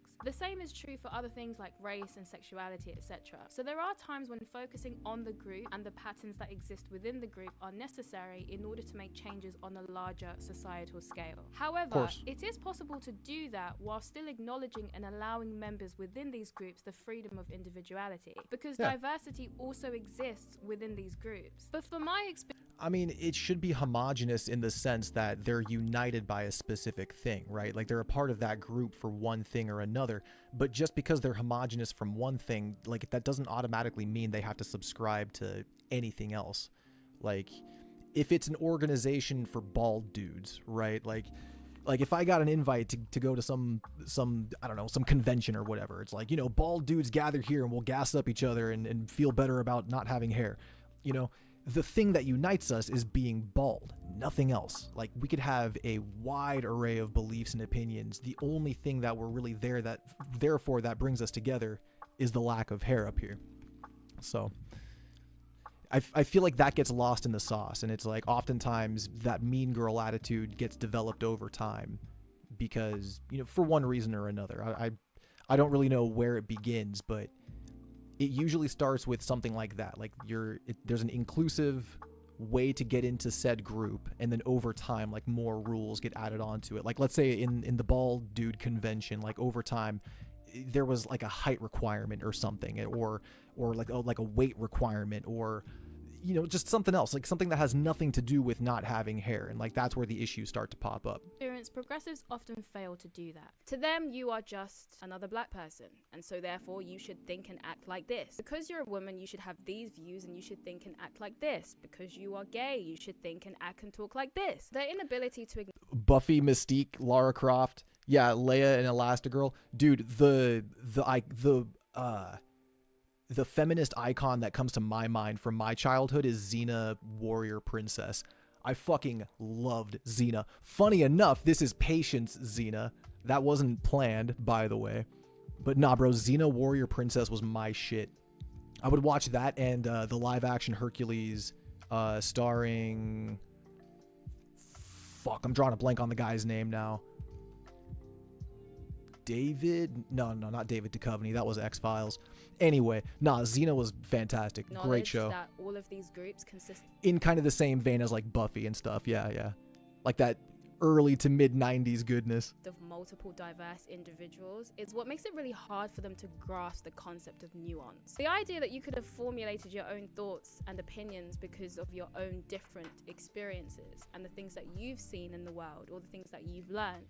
It's not really a concept to them. It's very, very black and white. You either love yourself or you hate yourself. And if you love yourself, then of course you would be a progressive. Like, duh. It's the only logical explanation. If you agree with progressives, then you're good and you care. Yes, Kevin Sorbo. That's the guy. Thank you. Care about yourself and you accept yourself and you love yourself. If you He was also the professor in God's Not Dead, I'm pretty sure. disagree with progressives, then you hate yourself and you're trying to distance yourself from your community or distance yourself. The evil atheist professor. That's right. Because he's a diehard Christian and he was playing the evil atheist. I remember that. From your identity. Because they're just so open-minded, you guys. Like, so open-minded. Political allies and progressives more generally, accusing people of being self-hating. Yes, Xena and Buffy are the goats. Is a very useful control tactic. Because if you can create the idea that the in-group thinks this, and if you deviate from this way of thinking, then you must hate yourself, or you must be selling out, or you must be doing whatever. It's quite a useful mechanism to try and get people back in line and get them to move the way you want them to move politically. It also helps to shut up those who don't agree with them politically. Because if you know that you're going to be accused of abandoning your community, or being a sellout, or trying to appease your oppressors, or trying to distance yourself from your identity and all this kind of stuff, if you know that that's the kind of stuff you're going to be met with, it makes you less likely to feel comfortable to express your views out loud, which is very useful in creating the illusion that no one else within your group agrees with you or thinks like you. Wait, Sorbo was in Nefarious too? Who did he play in Nefarious? I feel like I would have recognized him. So what I've noticed about political allies and progressives more generally is that they love mean girl tactics from I'm saying, it's the Mean Girls mentality. I'm not crazy. Reputation destruction to emotional manipulation and emotional blackmail to excluding you from the group. So when they try to exclude you while calling you names, having this movie is so good. And phobias. That's basically their equivalent to when school this girl's the nastiest stank bitch I ever seen. You can't sit with us. Gina, you're wearing sweatpants. It's Monday. So that's against the rules, and you can't sit with us. They behave like the cliquey, bitchy girls in school that just unfortunately never got around to growing out. Oh my god, Gravity almost ruined my day, but we're good. About your group, and you do actually want what's best for them, but you have different ideas on what the problems are. Yeah, she copied me. More like I'm pretty sure I probably got that from Patience because she's brilliant and I'm retarded. Solutions would be no. You just hate yourself. Yeah. So what are my overall views on allies? I personally think that often it's just well-intentioned nonsense. There are plenty of people who care about groups outside of their own, but none of these people ever feel the need to declare themselves as allies. It seems to have become more of a political virtue signal than an actual sign of genuine care. As I've discussed in this video, there are multiple different things that motivate these allies. Sometimes they are good intentions, sometimes they are selfish ones. I find the whole concept of ally and most of the time it's good intentions. intentioned. and also quite I do meaningless. believe that. They may say that I think it's good intentioned, like misguided, and the phrase the what is it, like the road to hell is paved with the best of intentions or something like that. Very true here. they're an ally to the trans community. Very, but very yet the true moment here. they see someone like Buck Angel or Blair White or Marcus, Yeah, somebody who steps out of the suddenly line, they become yeah. very hostile. They may declare themselves to be a That's so interesting she brings up Blair White specifically, because Blair was in a music video with this artist named Ronnie Radke. I can't remember if it was like a solo song of his or if it was with his band. But there's a section of the metal community that doesn't like Ronnie. And when Blair was part of the video, it was like it became a huge controversy, and Ronnie was basically trying to turn it around on people who were accusing him of being transphobic, and they were saying bad things about Blair White, and he was basically trying to turn it around on them, being like, no, you're the one being transphobic because I've actually got a trans person in my... It was a whole thing. ally of black people. But then the moment they see someone like Cat, I don't have too many opinions about him, but I am a huge Blair White fan. I'm a huge Blair White simp. So when I saw she was being attacked, I rushed to her defense like a good fedora wearing simp. My lady, sword and shield in hand. Owens or Kemi Badenoch, suddenly they become very hostile. If your allyship is conditional on the basis that the road to people hell is you are paved with good trying to intentions. extend Yeah, your allyship to it's a agree good, with you, it's then a good quite line. clearly your allyship is not to their immutable It's a really good characteristics line. or to their social group, but more so to their beliefs and values. And here's the thing, there is absolutely nothing wrong with that. In fact, I think that's a lot more respectable, to support someone because you like their character and you like what they stand for, as opposed to supporting them for something as superficial as their identity. There is absolutely nothing wrong with you simply supporting someone because you share the There's same nothing wrong with political simping? views, Okay. or you share the same beliefs and values. Both sides do this. It's just for whatever reason the left chooses to be really fake about it. I guess I would end this video by saying this. Caring about people does not require virtue signals or labels. Wait, and declaring yourself There an we go. ally doesn't inherently make you trustworthy or make you a good person. In fact, I think many are starting Are to you sure? notice now that it's often a very empty platitude. Most people care about other people, even if they're not the same as them, and they care about them for the simple reason that they are a fellow human being. Most people also want equality and to just be treated normally. A lot of the time these allies have a savior complex, which is incredibly patronizing. I often find that those who don't call themselves allies and who don't really engage in all of this like online politics stuff tend to be the ones who actually treat you like an equal. But those are just my thoughts on allies. I would be very, very interested to hear your thoughts. It's like I've always considered myself one, but I feel like it just goes without saying. You know what I mean? Like, I feel like you just should be not a piece of shit, basically, and you can fit the you fit the bill. But like wearing it on your sleeve is just, to me, that's really cringe. I don't like doing that. I like the phrase "actions speak louder than words." I think definitely holds true here, because that's how I approach it. It's like I would rather just, you know, be compassionate and treat you like a fellow human being instead of focusing on the stuff that really doesn't matter at the end of the day. You know? On allies, have you ever considered or called yourself an ally? And if you I have called myself. I don't do it openly, but like I consider myself one. I've probably like called myself one in the past, but I don't broadcast it because it fucking goes without saying. If you fit into any of the groups that I've described today, I'd be very curious to know what your personal thoughts are on your allies. Do you agree with the stuff that they do? Do they annoy you? I'd be intrigued to know whether or not you found your allies to be helpful or you found them to be more of a detriment. But that is all for this video. If you've enjoyed it, you may as well like and subscribe. I am also on other socials and I make you... And I mean, you know what I mean? Like, look at this chat. Like, we've got a gay dude. We have a trans woman. We have a conservative Christian. I'm assuming you're conservative. You are a Christian for sure, Quentin. And then you've got me, the heathen atheist. It's like we are a melting pot of people. We're just people, you know what I mean? We're just people at the end of the day.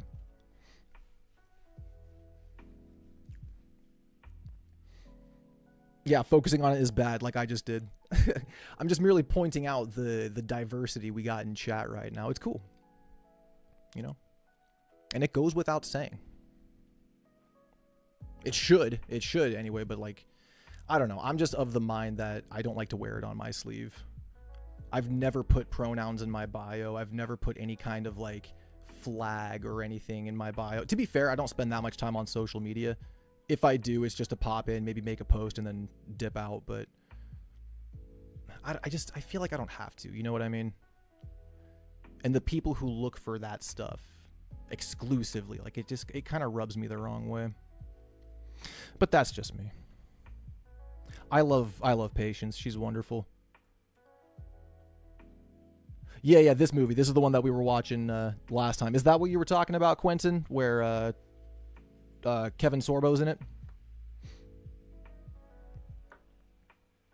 Like so many other things, everything and everyone doesn't need to be labeled in this world. It does go without saying.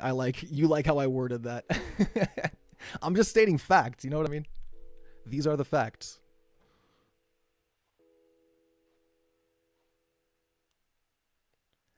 I'm pointing out the obvious. No shit, Sherlock. Yo, this is cool, man. I like streaming on this channel. I feel a lot more loose and free to say whatever I want on this channel. Being monetized has a lot of ups. You get paid, you get money, right? But the downs is that you actually have to kind of filter out what you say. At least when you say it. I know YouTube actually made a change. There was a rule on YouTube where you couldn't swear. You couldn't say, you couldn't use heavy swear words like in the first like 30 seconds or something of your video. That's why if you would watch one of your favorite streamers, like a clip from their stream or something, they would have the chat blurred out because the chat's got degenerate shit all the time and they can't have that in the first couple of seconds. But they recently changed that. They reverted that. So now I can say fuck, shit, you know, as soon as the video starts and still be monetized. I think the way that it does it is it kind of filters the advertisers that are okay with that content. So I still might not get as much money as I would if I didn't say that. But the advertisers who don't care are still going to advertise on my videos anyway. I think it's a good change. Like let the content creators say what they want when they want to say it. There shouldn't be these arbitrary rules in place because advertisers are, at the end of the day, they really do call the shots. Like they pay. They pay both the YouTubers and YouTube, but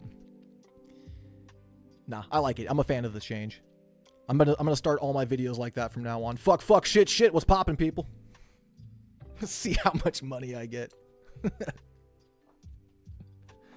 We are made of stardust, yes sir. Yes sir.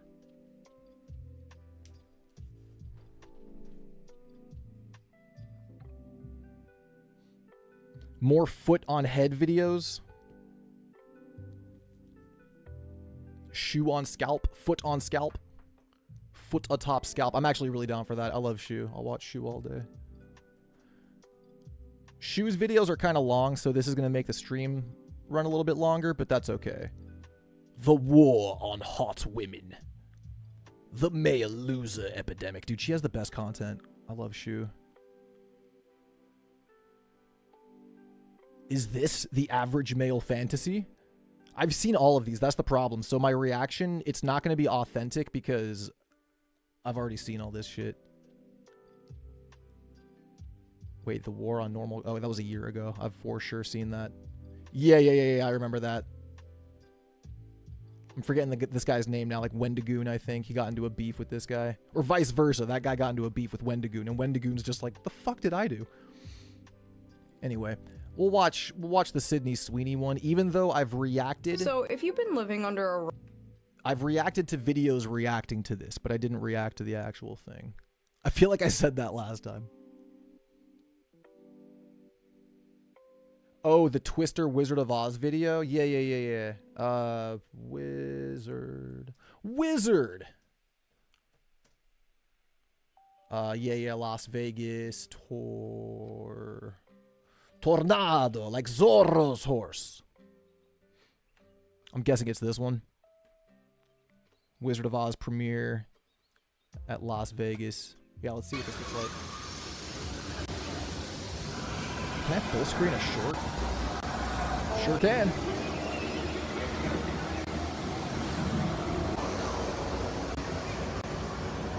That's cool.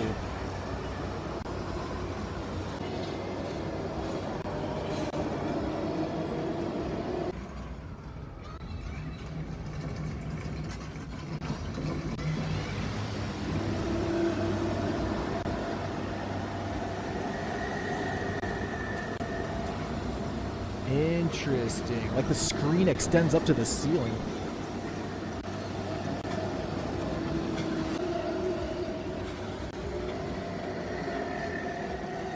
Yeah, that's immersive. La la la la la la la la la la la. No copyright, please. La la la la la. Thank you. I just heard music and I had to do something over it. La la la la la. No. Cool. No, that's dope. That's really, really dope. That screen is wild.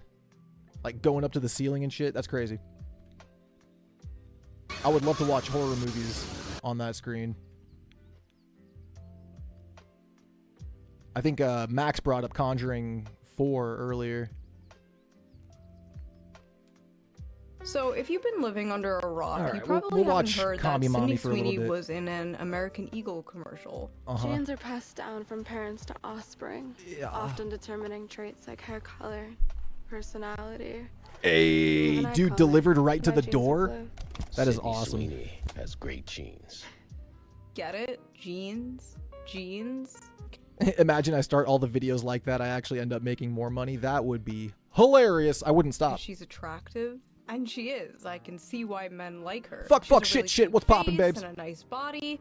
But personally, my favorite thing about Sydney Sweeney is that she's a Nazi. Did they Yeah, mean to the include best a bunch part of about Nazi her. dog whistles in this? How the f did she agree to this? Actually, You know what? I've seen this way too many times. I'm sorry. I can't do it. I've seen this one so fucking much.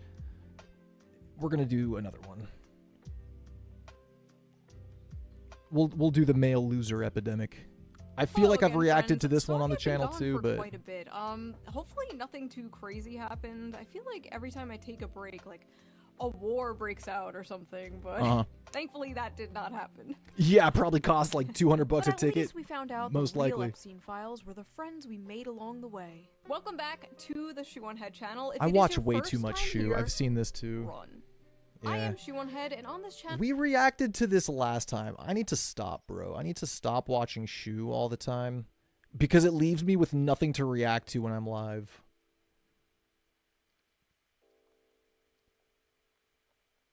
Here, okay, this is relevant to the stream subject. It's old news at this point, but we could always use a refresher.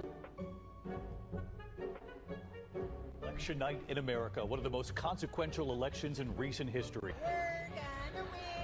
Donald Trump has won the presidential election in Kentucky. Florida, Alabama, Tennessee, and Oklahoma. Missouri will go to Donald Trump. It's clear now that Donald Trump has picked up key support among Hispanic voters, despite all the things that he said. Donald Trump will win the state. That's what we were talking about earlier. That the state of Georgia will go to former President Donald Trump. The evening was getting increasingly somber as people realized what this map is looking like. CNN projects that Donald Trump will win the great Commonwealth of Pennsylvania. Kamala Harris is not winning. So you Nope. won't hear from the vice president tonight? News Decision Desk can now officially project that Donald Trump will become the 47th president of the United States. Do you really think Bing, that bing. the Democratic Party is fighting for you? The overwhelming answer is Nope. no. Yeah. The wine glass. well. Well. Nothing, apparently. I regret to inform you, everything I predicted about the election in my last video came true, and more. Men did overwhelmingly turn out for Trump, especially young men. But I was wrong about one thing. Young men weren't the only ones who came out in droves for Trump. Nearly everyone did. The madman took everything, every swing state, Pennsylvania, Georgia, my home state, New York, was closer to flipping red than Florida was to flipping blue. Turns out Dick Cheney as Brat wasn't the best message to win over voters. That Dems was so did so stupid. bad it really had me Bro, don't even get me started on the Dick and Liz Cheney endorsement. That was the most brain-dead move that they could have done. I still don't understand thinking, it. damn, did we steal that election? So what happened here? Yeah, How did it go we? So wrong. Is it Fuck. too late for the Democratic Party, or can they turn this around? Will the Democrats learn from this, Hey, enjoy yourself, Quentin. In this video, I'm going to go through all the excuses and the copes the Democrats and the broader left are coming up with to avoid accountability. Read some silly tweets, watch some silly news clips, and even give the Democratic Party some advice on how to win 2028. Don't worry. Were you not a lucky recipient of one of those gifteds, Max? I could have sworn you were.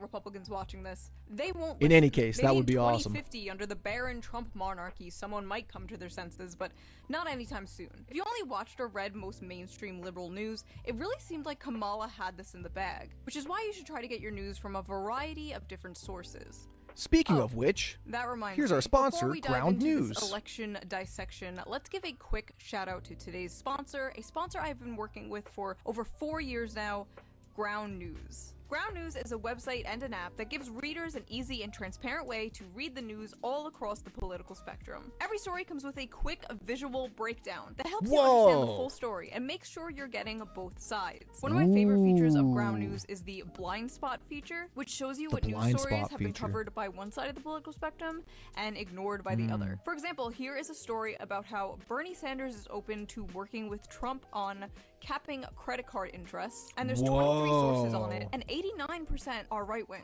No left-wing sources have covered the story. That's actually really interesting. How 2 women have told the That's actually really interesting. Probably because it makes Trump look good. They're like, nah, we can't cover that. Sorry. Ethics panel that Matt Gaetz paid them for sex. 31 sources.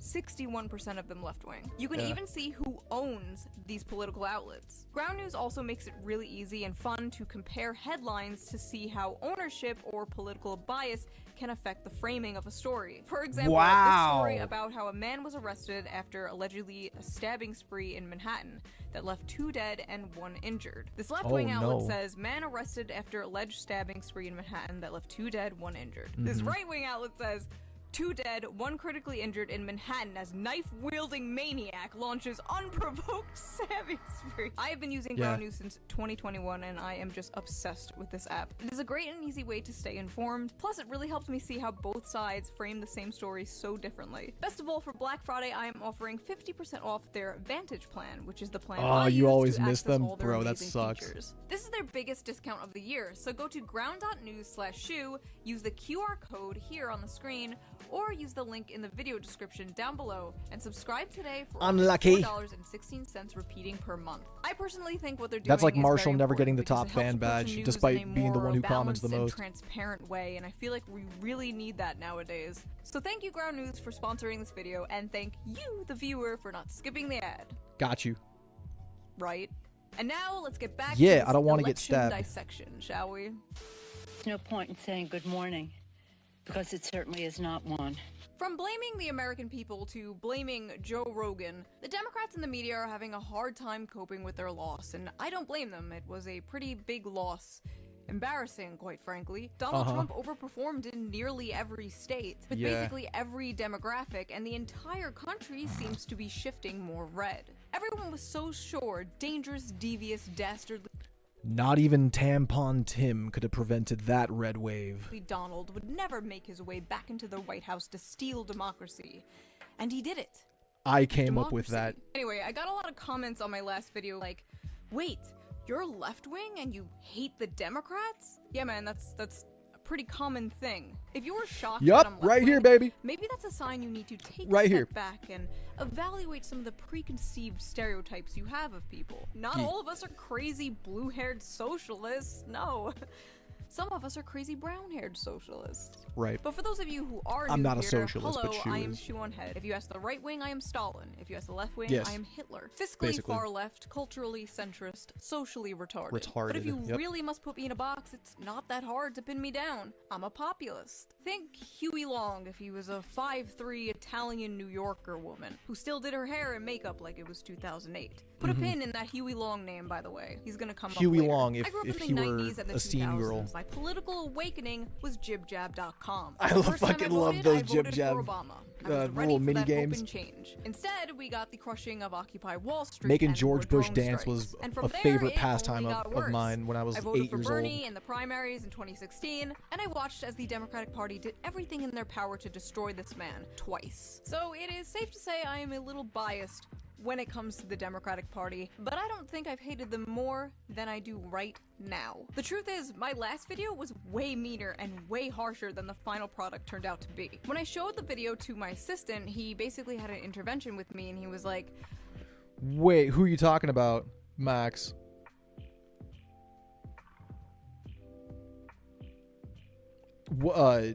Tim Walz? I think that's the last person I brought up. Listen, I haven't seen any pictures of him since the election. You went too hard. Well, the election is over. And I'm sorry, I think we said River, election at the same but time. I'm going hard. You idiots. Yes, let's go. Morons. Yes. You imbeciles. Let's go. Kamala Harris? Really? Uh-huh. That's who you threw up there?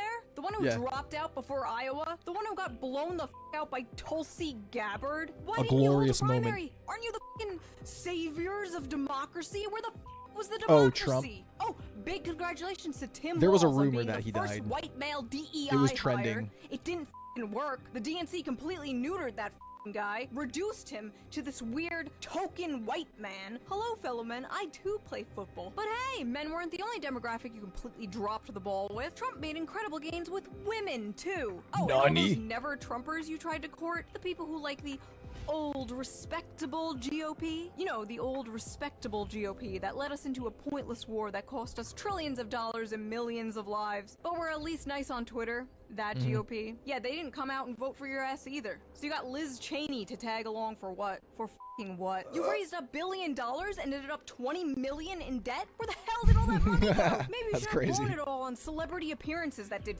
nothing. Or maybe he was spending 6 figures on a single-use set for the Call Her Daddy podcast that didn't even hit 1 million views. I want to see a full audit of this campaign, because I wouldn't be surprised if this was all like a big money laundering scheme. Because honestly, that makes more sense than this being a legitimate presidential campaign. Then he looks strange. Then they had their supporters for money after she lost. How about you? How about every DNC consultant should have this map sewn onto the inside of their eyelids? May they never have a peaceful wink of sleep for the rest of their miserable lives. So that is how I feel about the whole situation. Hell What yeah. do Democrats I in love the that media rant. think? What do they think the Harris campaign did wrong? Why do they think Kamala No, I haven't seen any recent pictures of him. lost? I think Harris ran Hold a on, really let good me campaign. If let me there's search one it up. person I do not blame for this loss, it is Vice President Harris. This is gonna be a long fucking video.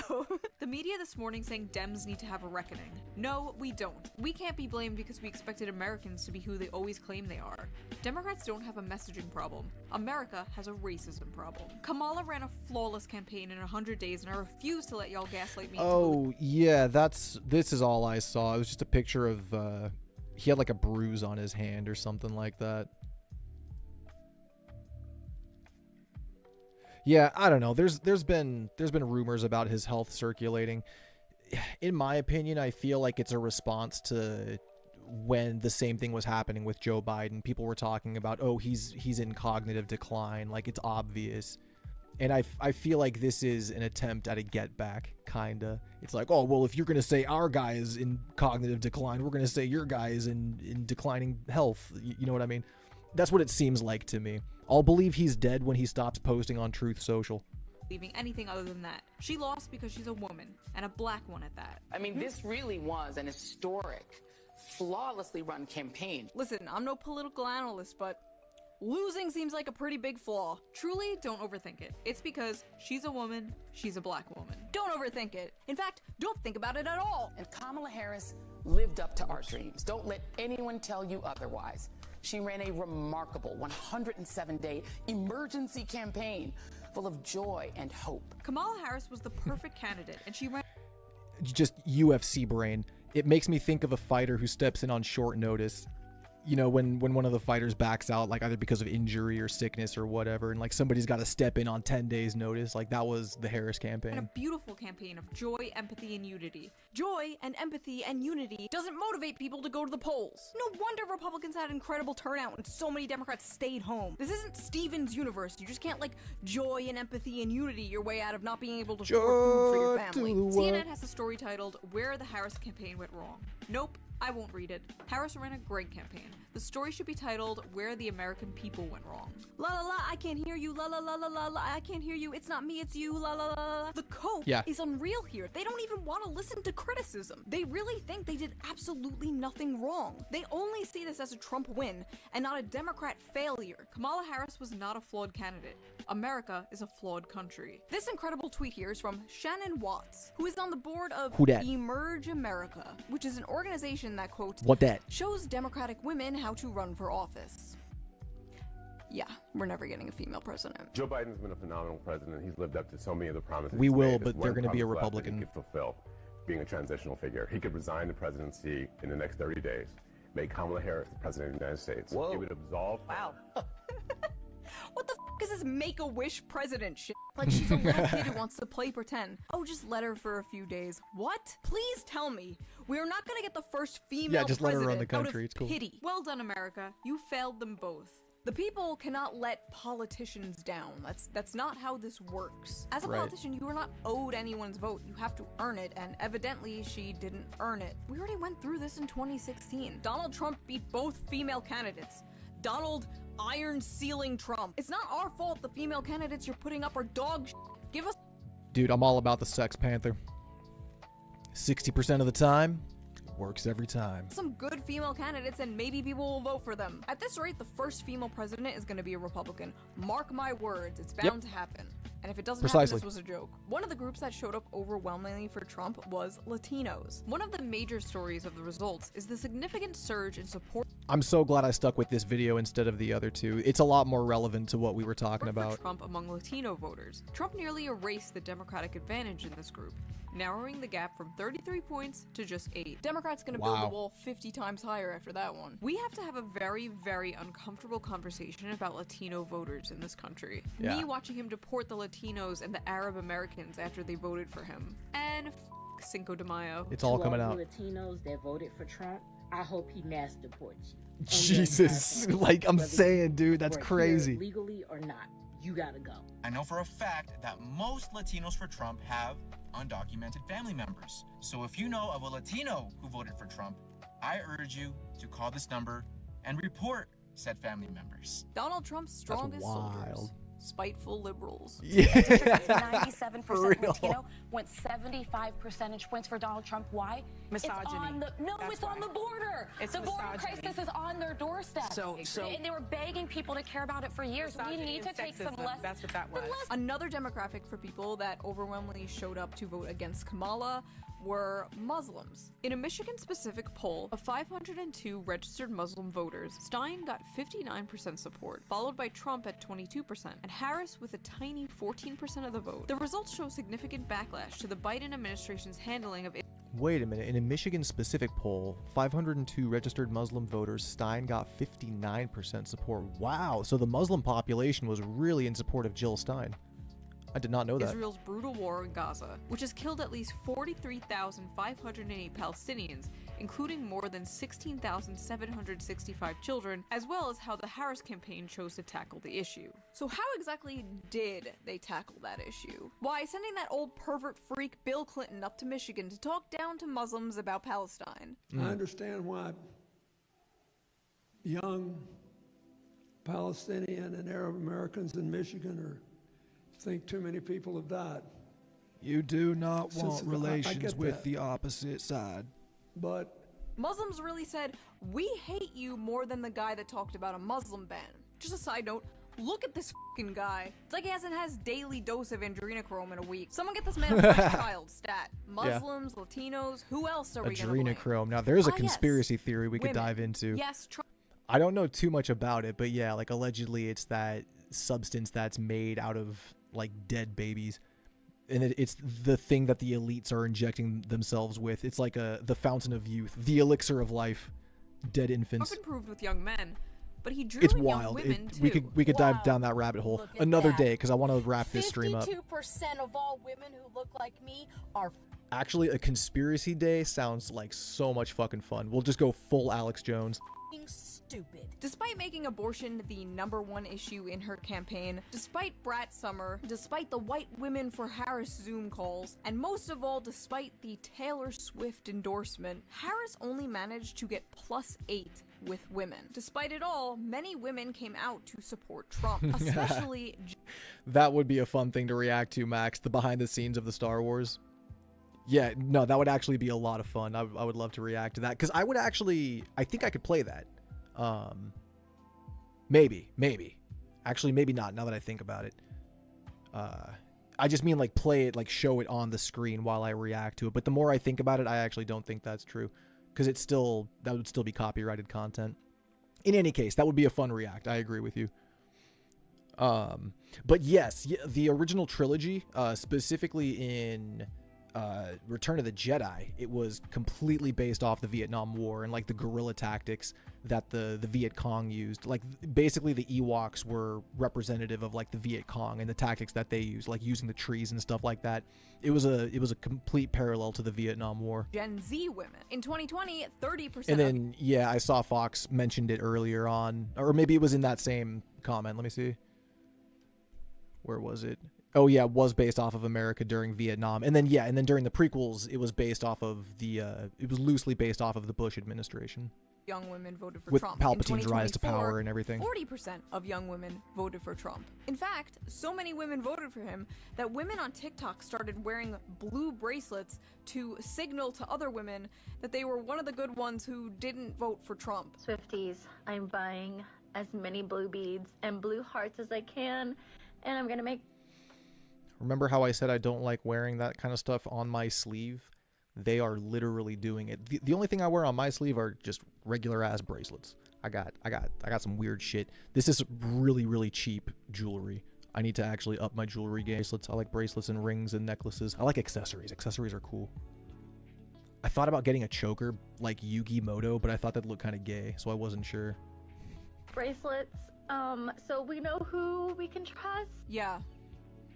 Vampires! Some young women, in response to Trump's victory, are starting to get into the 4B movement. A movement started... If I was a Clone Wars character, I would be Pong Krell. Why? Why? That makes me sound like an asshole. Pong Krell sucks. Great character, but douchebag. Am I a douchebag? If I'm a douchebag, then that makes sense. Apt comparison. Pretty sure George Lucas said it himself. Many people think that it's based off of the Nazis, but that's only a partial basis. Yeah, I mean, the militaristic, the militarism of the Empire is definitely based off of Nazi Germany. I mean, stormtroopers, I'm pretty sure he has said are like legit based off of the SS. So there are those comparisons, but I just know that in episode 6, the Ewoks versus Empire thing was specifically, it used the Vietnam War as a reference, as a basis. In South Korea. Basically MGTOW for women. Women giving up on dating men, having sex with men, having babies, marriage, whatever.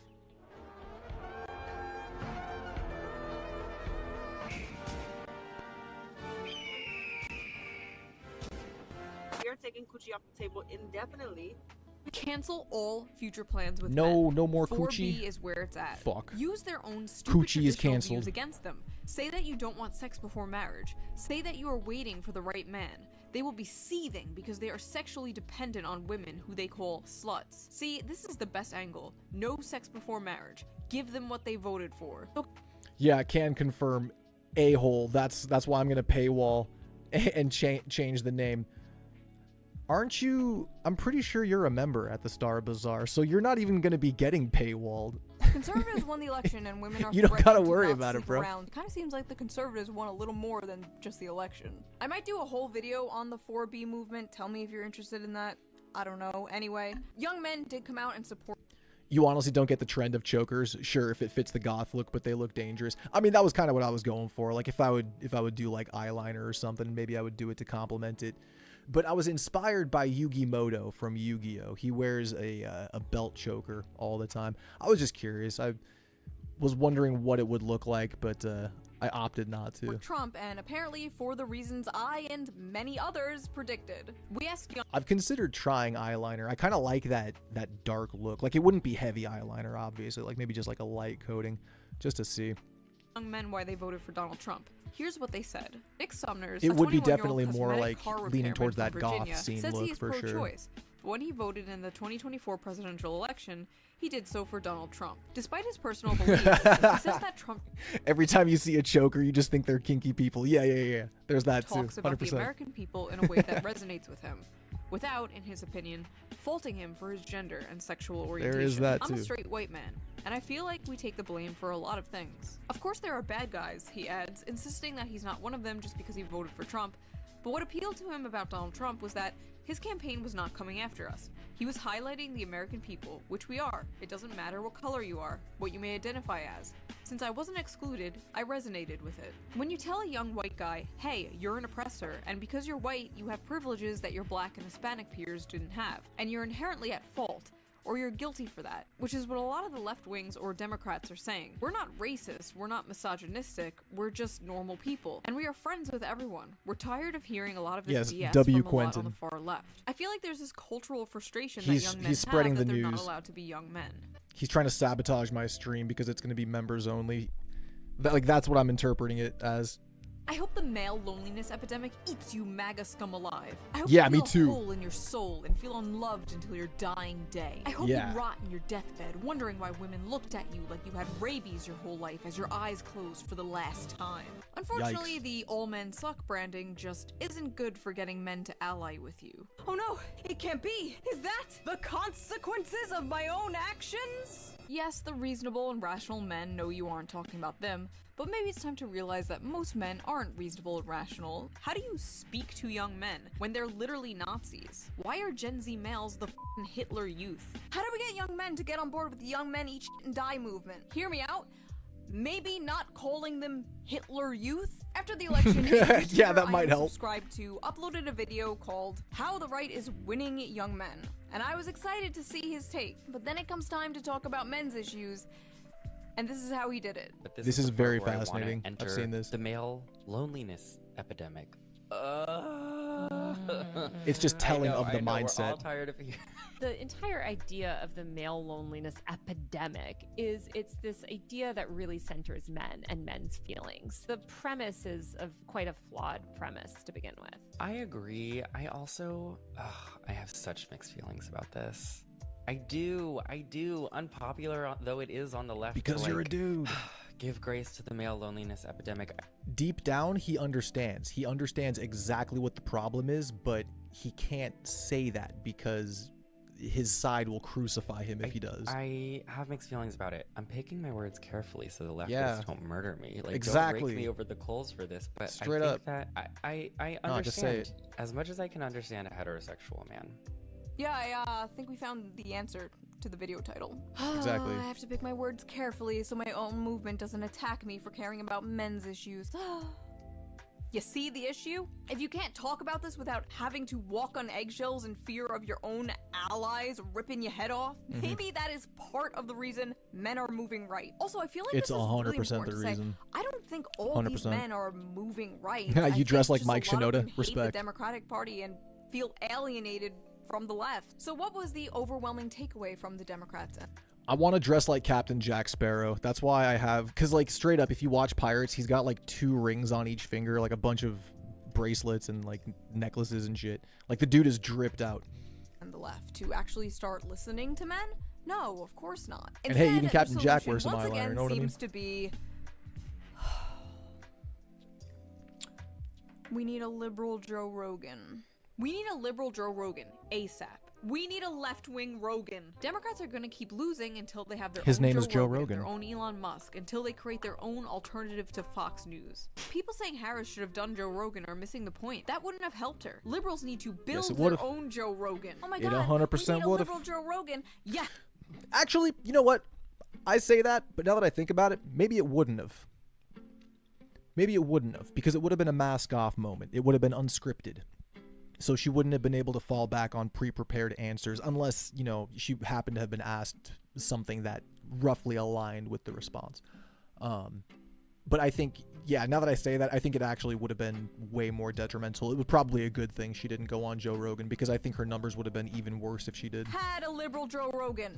His name was Joe Rogan, but he was too edgy, too problematic, said too many no-no words, talked to too many no-no people about no-no topics, and in 2020, when Bernie Sanders went on his podcast and Joe endorsed him, the Democrat journalist class freaked the out and smeared him for weeks. The left can't have a Joe Rogan, because everything that makes Joe Rogan, is not allowed on the left. Kamala Harris ditched Joe Rogan podcast interview over progressive backlash fears. So Joe Rogan was too problematic, but Liz Cheney was fine? Listen, you don't need a leftist Joe Rogan or liberal Joe Rogan. I'm saying, Max, like straight up, I don't think you can go wrong trying to imitate Jack Sparrow. Like maybe cut back on the rum a little bit. Other than that, you're fine. Need leftists He's and a good liberals to dude. go on Joe Rogan. And that means not giving a shit about being canceled by your own movement. Look, you can have an argument with Rogan, agree with him, disagree with him, but what's the problem going on those shows? I got vilified by some of the Democratic establishment because I went on Rogan's show. Now a lot of other people are doing just that. Anyways, liberals should start doing podcasts and TikToks and whatever aimed at setting the youth straight. Ah yes, there's nothing the youth enjoy more than being set straight. We don't have the equivalent of Joe Rogan and Right. Jordan Peterson to move that man in a feminist direction. By the way, we should educate men that it's actually really great to live with a strong woman who makes money. It's actually easier. Life is easier. We're gonna be under Republican rule for the next 100 years, aren't we? Trump's win leaves Democrats asking, Maybe. where are our... Granted, keep in mind, guys, that this was made 9 months ago. This was right after Trump won the second time. This was before all the Epstein shit. I have a feeling, actually, that the Epstein stuff is going to be a massive, massive fucking stain on this second Trump administration. And I think people are going to look back on it come election day and be like, oh yeah, how about that Epstein shit that never came out? And I actually think it's going to have a negative impact on the Republican vote moving forward. I honestly think, I could be completely wrong about this because I was way off base when it came to Joe Biden too. I thought Trump was going to win the 2020 election, and I was way wrong. So I could be wrong about this too, but I think the Epstein stuff is going to hold the Republicans back come 2028. Bro whisperers. We have to make entertaining, engaging content that men want to watch and care about. Then, over time, you pepper in more progressive views. So you want to start a normal podcast and then start sprinkling in propaganda? Should you even be saying this out loud? Dems need to seriously put all their money into creating propaganda networks to compete with the right's massive amount of propaganda. Democrats need their own propaganda machine, and I'm not even joking a little bit. First of all, again, I don't think This would be great fodder for a new System of a Down song. we need better propaganda is something you should be saying out loud. Second of all, Democrats already have that, and have had it for decades. It's called Yeah, Hollywood. I think It's called it every will, celebrity, Fox. Every institution, That's my every suspicion. piece of media, from movies to video games. Every celebrity They have to come out between now and then and set the record straight in some way. You know what? Like they got to give us something. Otherwise, I think it's going to be bad news bears for them. from Beyonce to Taylor Swift endorsed her. She had Cardi B at all her rallies. She got the fucking Avengers together. Hi, you guys. Hi, Oh, yeah. Avengers. Hey, Scarlett. Assemble! Trump is literally Thanos. By Yeah, the way, with all these nice. journalists and people Thanos talking was about how right. we need a liberal Andrew Tate, a liberal Joe Rogan. Yeah, be prepared to see some of the most forced, overproduced, astroturfed streamers and YouTubers to pop up overnight and subtly or not so subtly start shilling for the Democratic Party. You're gonna start seeing funded DNC plants all over YouTube, Twitch, TikTok, because they really do think the answer to all of this is more podcasts. All the funding in the world won't buy you an audience. You could have $1 Right. million set and the best sound and video equipment ever, but it will Well, actually, that's not true. Tell that to streamers who are viewbotting. They, yeah, dude, they can absolutely finance an audience, not 100%. buy you a large and dedicated audience. I've been using a Mac laptop webcam. You can and buy a good shitty 20,000 snowball mic viewers for if you over want. 10 years, and you idiots keep coming back for some reason. And listen, it's 2024. Y'all have a camera and a microphone. Be the liberal Joe Rogan you want to see in the world. But the thing is, if people can hear your opinions when Yeah, they turn Depp's on the the goat. TV, they're not gonna watch your People tune into alt media to hear alt opinions. Even the most popular leftist streamers, like Hassan, for example, spend a lot of time criticizing the Democratic Party. So it's gonna be hard to build some kind of Democrat shill Joe Rogan. But I can't wait to see you try. After the election, one of the only politicians I've seen who is actively trying. Joe Rogan came about organically. He came about at a time and a place where that kind of content just wasn't the mainstream. He was podcasting before podcasting was even a thing. And he blew up completely organically over a decade ago. I mean, the Joe Rogan experience is not new. It's been a thing for a long time now. But podcasting as a niche has quickly grown like over the last couple of years, and they're playing catch up. Trying to understand why people voted the way that they did is AOC. When I met her, I whispered into her ear. Oh shit. Pronouns out of your bio. She did. Yeah, good. Anyway, Put that earworm in her AOC brain. Good found job. out that a ton of people voted for her down ballot, but also voted for Trump for president on the same ticket. Curious, she took to her Instagram to ask people why they did that. And these were some of their answers. I feel like Trump and you are both real. It's real simple. And now we're being followed by rocks. Class. But also you signified change. Trump signified change. I've said lately, Trump sounds more like Savvy. you. Loved ones say you're both straightforward and challenging corruption. I used to say that a long time ago. I got to bring that back into my vocabulary. I said it a couple times on Bazaar streams, but I got to make it more frequent. Like if I ask a question, I'd always follow up with savvy or something. Like, you got it, chat? Savvy? And broken government. 100% got that from Jack Sparrow. The last 4 years, something Captain had to go. I feel that Jack you both Sparrow. are outsiders compared to the rest of DC and less establishment. Voted Trump, but I like you and Bernie. I don't trust either party establishment politicians. The replies, of course, were full of people like, these idiots, these morons, these fools, most depressing shit I've ever seen. These people sound dumb as hell. Such staggering ignorance and stupidity. The median voter. I hate the median voter. I want to destroy the median voter. Why is the median voter this stupid? I hate the median voter. How could this be real? Americans really are the dumbest gentlemen on earth. This is giving me a headache. Whoa. I don't understand the median voter. Listen, it's really not that hard to understand. It's populism, honey. It's why when I went to January 6th and told a bunch of boomers I was a Bernie supporter, a ton of them reacted like this. I think he's one of the few honest people that I think he's honest. He beat Hillary Clinton, and he would have beat Joe Biden, too. People hate empty suits that sound like they're constantly reading from a script. They want someone who tells it like it is. And I've definitely noticed that, at least online. Like, I haven't been to one of those rallies in person, but I have noticed that even the right-wingers are like, you know what? I might not agree with Bernie Sanders, but I at least recognize that he's a real one.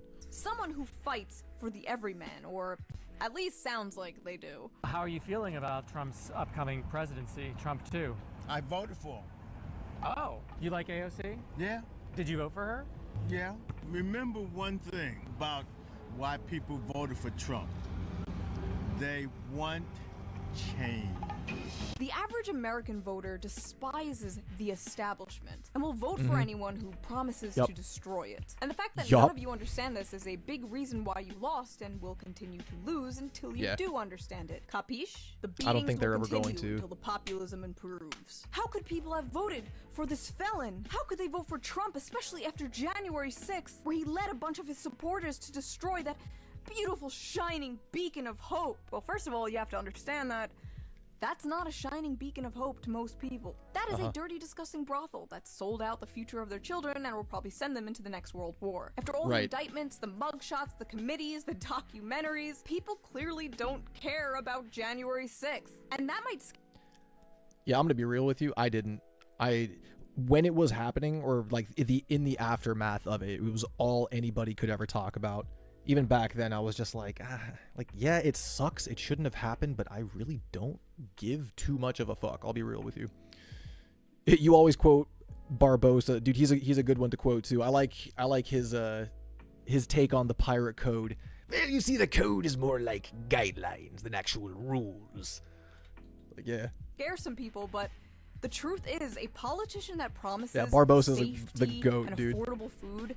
One of the best characters in that franchise. January 6s. It's kind of like FDR said. Democracy has disappeared in several other great nations. Not because the people of those nations disliked democracy, but because they had grown tired of unemployment and insecurity, of seeing their children Let him hungry write while they Pirate sat 6, helpless yeah. in the face of government I'd be into confusion that. and government weakness through lack of leadership. Finally, in desperation, they chose to sacrifice liberty in hope of getting something to eat. Speaking of FDR, let's talk a little bit about the guy that FDR stole a bunch of his ideas from, shall we? Someone who the modern Democratic Party should probably try and learn from. That's right, I finally found an excuse He's to by talk far about the my worst favorite pirate I've ever heard of. The man, the myth, the legend, the But you have kingfish heard of him. himself, Huey Long. Huey Long was the 40th governor of Louisiana from 1928 to 1932. He was a populist member of the Democratic Party and rose to national prominence during the Great Depression. He took on big oil and Wall Street and drastically helped lift Louisiana out of poverty. Long had many supporters and haters, and to this day is celebrated as a populist champion of the people, and at the same time, denounced as a fascist demagogue. To give you a better idea... I like her, what is that? Like, is this 1920s? Would this count as a flapper look? No, that's cute. I like that. Yeah, she was focused on diversity, not the issues going on. Yeah, to be honest with you, I don't remember much of the Harris campaign's talking points. And I think that's because it changed depending on the audience that she was talking to. I remember she went back and forth on a lot of different issues, and she was very inconsistent with her platform. And it really came down to the audience that she was talking to at the time. And it felt like it was just empty. It was just a bunch of platitudes. Of who Huey was. Here are some quotes from the man himself. Corrupted by wealth and power, your government is like a restaurant with only one dish. They've got a set of Republican waiters on one side and a set of Democratic waiters on the other. But no matter which set of waiters brings you the dish, the legislative grub is all prepared in the same Wall Street kitchen. The only difference I ever found between the Democratic leadership and the Republican leadership is that one of them is skinning you from the ankle up and the other from the ear down. But Whoa! Do you guys remember what I said earlier about how I see the parties? One of them stabs you in the front, the other stabs you in the back. That is almost the exact same thing, just a different interpretation of it. One of them skins you from the top down, the other bottom up. It's like either way you're getting fucked up. It's just like, how do you want it, basically? Huey Long wasn't some enlightened centrist, no. The man firmly had a side. Pick your poison. And that side was the people. I'm for the poor man. All poor men. Black and white. They all gotta have a chance. They gotta... Quentin, I might have... Oh, there it is. Okay, I was gonna say it might be hidden because I've noticed that for whatever reason, YouTube likes to hide your comments specifically. I went back and I watched the last stream, and it was when we were talking about like religion and stuff, and I noticed a lot of your comments got filtered out on my feed. They showed up on the stream, but I couldn't see them, so that's why I didn't respond to most of them. I was trying to respond to the ones I did see, but I did miss the Jaws one. Let me see. Thoughts on a 50-year-old movie coming in second at the box office with 8 million this weekend? Jaws. I recently started a rewatch of the Jaws series. I watched the first Jaws like a good 3 times. I watched Jaws 2 after that just once. And I was about to start Jaws 3 because all 4 of them are on Netflix. I love Jaws. Love Jaws. One of my all-time favorite movies. I can appreciate it way more now that I'm older too. That trio of Brody, Hooper, and Quint are just so fucking iconic. Like, they are the best characters, and the way that they all bounce off of each other, it makes sense why the other movies in the franchise fell short from the first one. It was completely missing that character dynamic between those 3. It sucks that Hooper was never able to come back. Because I know he was mentioned in the second one. I think like Ellen Brody was talking to him on the phone, and Martin walked in the door, and she's like, "Oh, that was Hooper. He said he's like in Antarctica or some shit and can't make it." It's like, oh, that's a convenient way to write him out of the movie. That's bullshit. Yeah, Dr. Hooper, tie me a sheep shack, will you? Give me your hands. Dude, I fucking love Jaws. That movie is fantastic. A decent education for their children. Every man a king. That's my slogan. When asked if he I might cared about rewatch the bad Jaws press he tonight. got, Just skip Huey the third replied, one. All I care about is what the... I actually like the third one. I'll be real, because it took the story away from Amity. I like the idea of there being a big ass shark in SeaWorld. Just the premise alone was really interesting. boys at the forks of the creek think of me. And when Big Oil threatened to leave Louisiana, he said, if they gotta leave, they can go to hell and stay there. They don't make politicians like this anymore. Politicians used to be like mob bosses. Now they go on Call Her Daddy podcasts. Sad. Huey had many powerful enemies. And because of this, he was Trump was kind of a mob boss. 1935. In a way. His last words were allegedly, God, don't let me die. I have so much to do. There's a lot of talk online right now about how we need a Joe Rogan for the left and Andrew Tate for the left. But there's also talk about how we need Best a wedding Donald Disney had. Trump for the left. Dearly beloved, we are gathered here today. And to be It's completely fantastic. honest, I don't think you people could handle a Donald Trump for the left. You couldn't even handle Bernie Sanders. You called him a sexist and a racist Yeah. and did everything in your power to crush him and keep him down. But unlike Bernie, Huey Long wouldn't just lay down and take it. Huey Long I was gonna say that's the difference. Like, even if they did have a Donald Trump on the left, like it's a difference in character, because Donald Trump's not the type to lay down either. would scare the shit out of the modern Democratic Party. But if there's anyone they need to take a lesson from, it's him. Alright, time to get out of this costume. I feel like an old hooer. It A should come as no great salute. surprise that the Democratic Party, which has abandoned working class people, would find that the working class had abandoned them. Bernie Sanders said in a statement about the results of Tuesday's election, while the Democratic leadership defends the status quo, the American people are angry and want change, and they're right. Will the big money interests and well-paid consultants who control the Democratic Party learn any real lessons from this disastrous campaign? No. Will they understand the pain and political alienation that tens of millions of Americans are experiencing? No. Do they have any ideas as to how we can take on the increasingly powerful oligarchy, which has so much economic power? Probably not. All No. the groups that Sanders originally... I just had to say it because I'm thinking about it, and you brought up Barbosa. My favorite Barbosa moment is when at World's End, they're sailing to Davy Jones' locker to go rescue Jack. They're at the edge of the world and they start falling down. Everyone is freaking out, grabbing onto the ship to like not fall off, and Barbosa's the only one just laughing to the sky like a madman. Truly one of the best Barbosa moments ever. courted, He has the young perfect people, pirate laugh. Latinos, the working class, are gone. And I don't know if they're coming back. Falling Maybe off this the is a edge of the one-time thing, world, maybe laughing it's the just whole because of way. Trump or inflation, or maybe the meme is coming true. Maybe Republicans are the new party of the working class. Democrats' working class exodus sets off reckoning within party. Democrats, who have long prided themselves as the party for the little guy, instead strengthened their emerging base of financially secure college graduates this election, while a growing number of blue-collar voters embraced Trump and Republicans. Especially alarming for Democrats this election, the exodus of working-class voters from the Democratic Party included not just white voters, but helped Trump make gains with Latino and black men. This realignment crystallized a political reality that is tough for Democrats to swallow. With blue-collar voters flocking away from their party over multiple election cycles, Democrats' refashioned base is becoming more upper-class, urban, suburban, and coastal. It's a narrowed coalition that does not bode well for future elections. To put things into perspective, the Trump coalition is closer to the Obama coalition than the Harris one is. That is crazy. That is wild. That is what we call a potential party switch. And I don't really care about how many leftists or Democrats cope about this. We Left have is better right, union in is out, policies, up is we have down. better wages policy. Yeah, that might be true, and I agree, but we don't get to decide who the party of the working class is. The working class does. And if exit polls are anything to go by, basic left-wing economic policy is still incredibly popular. People just hate the Democratic Party. White men without college degrees are going to ruin this country. First of all, white men without college degrees built this country, bitch. Second of all, this is apparently a real Democratic Party strategist saying this. You want to know how to win 2028? Step 1.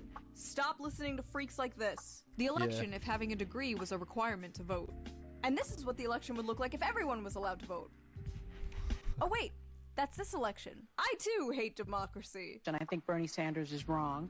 I think the more relevant question actually is what is wrong with America? Democrats have a smug problem.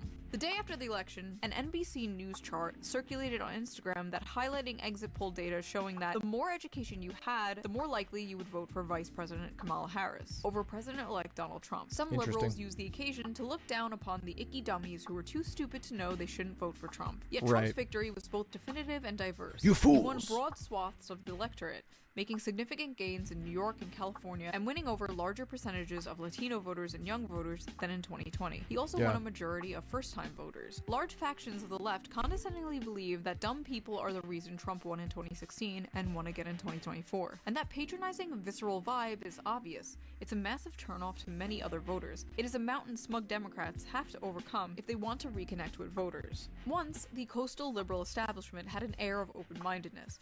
But now, these elites have evolved into the provincial, narrow-minded scolds they once critiqued. All their education has narrowed their worldview.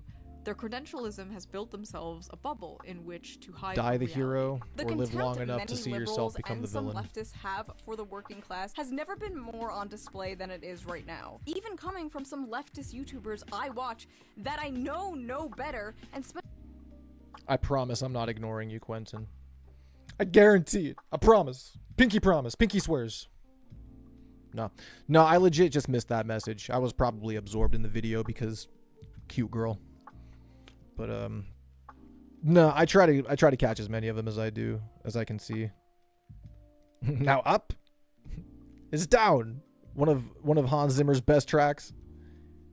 One of Jack's best lines too. I'm assuming that's what plays when they flip the ship over. Yeah, no, I'll just cope and say that you're shadow banned. That's my excuse.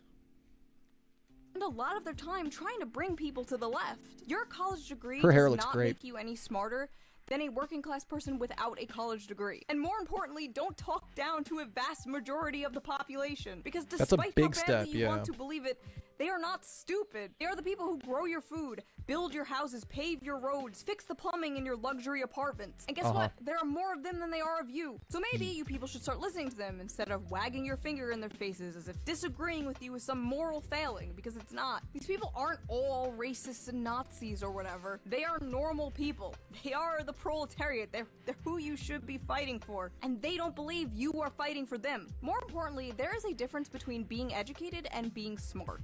True. IQ isn't just about how many books Ain't you've that the read or truth? how many words you know. A lot of it is about pattern recognition, and boy did I recognize some patterns here. Maybe you guys should have listened to the bimbo with populist brain rot. I mean, I honestly attribute a lot of that to the school system. I have thoughts on the public education system.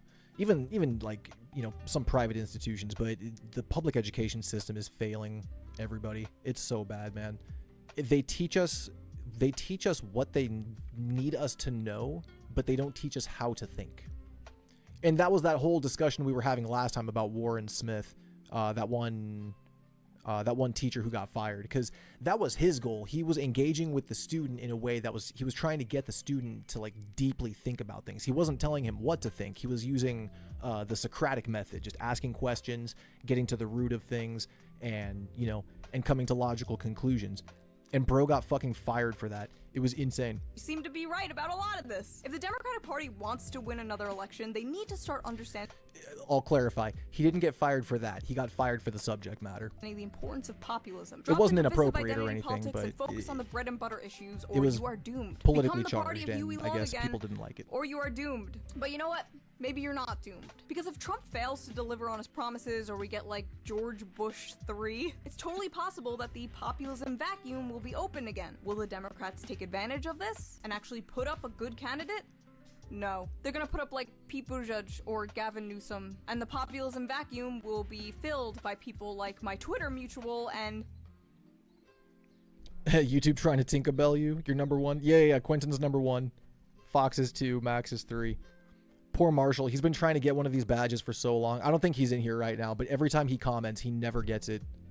I think it's legit glitched just against him. Yeah, public education. You could say so much about that. You as an AP student that had a master's degree, the school system sucks and probably still does. Yeah, I've been out of school for a long time, but I have no doubt that it's even worse.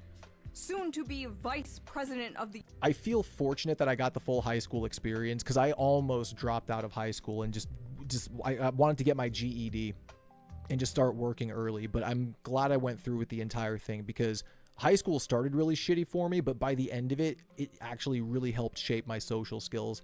And I'm glad I stuck with the experience, and I was able to take those social skills into college and stuff.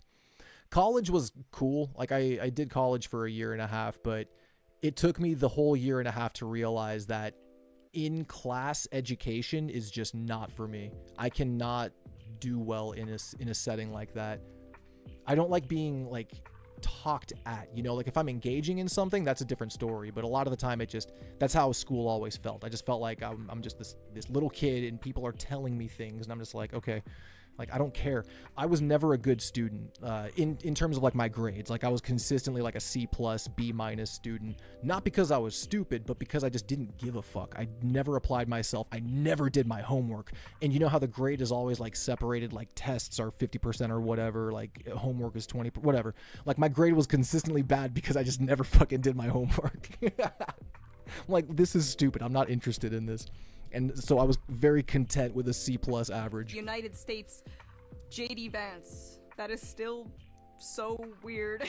What do I do with the... It's worse now than ever. It's more like a prison system in most schools. It's disgusting. You feel sad for new generations.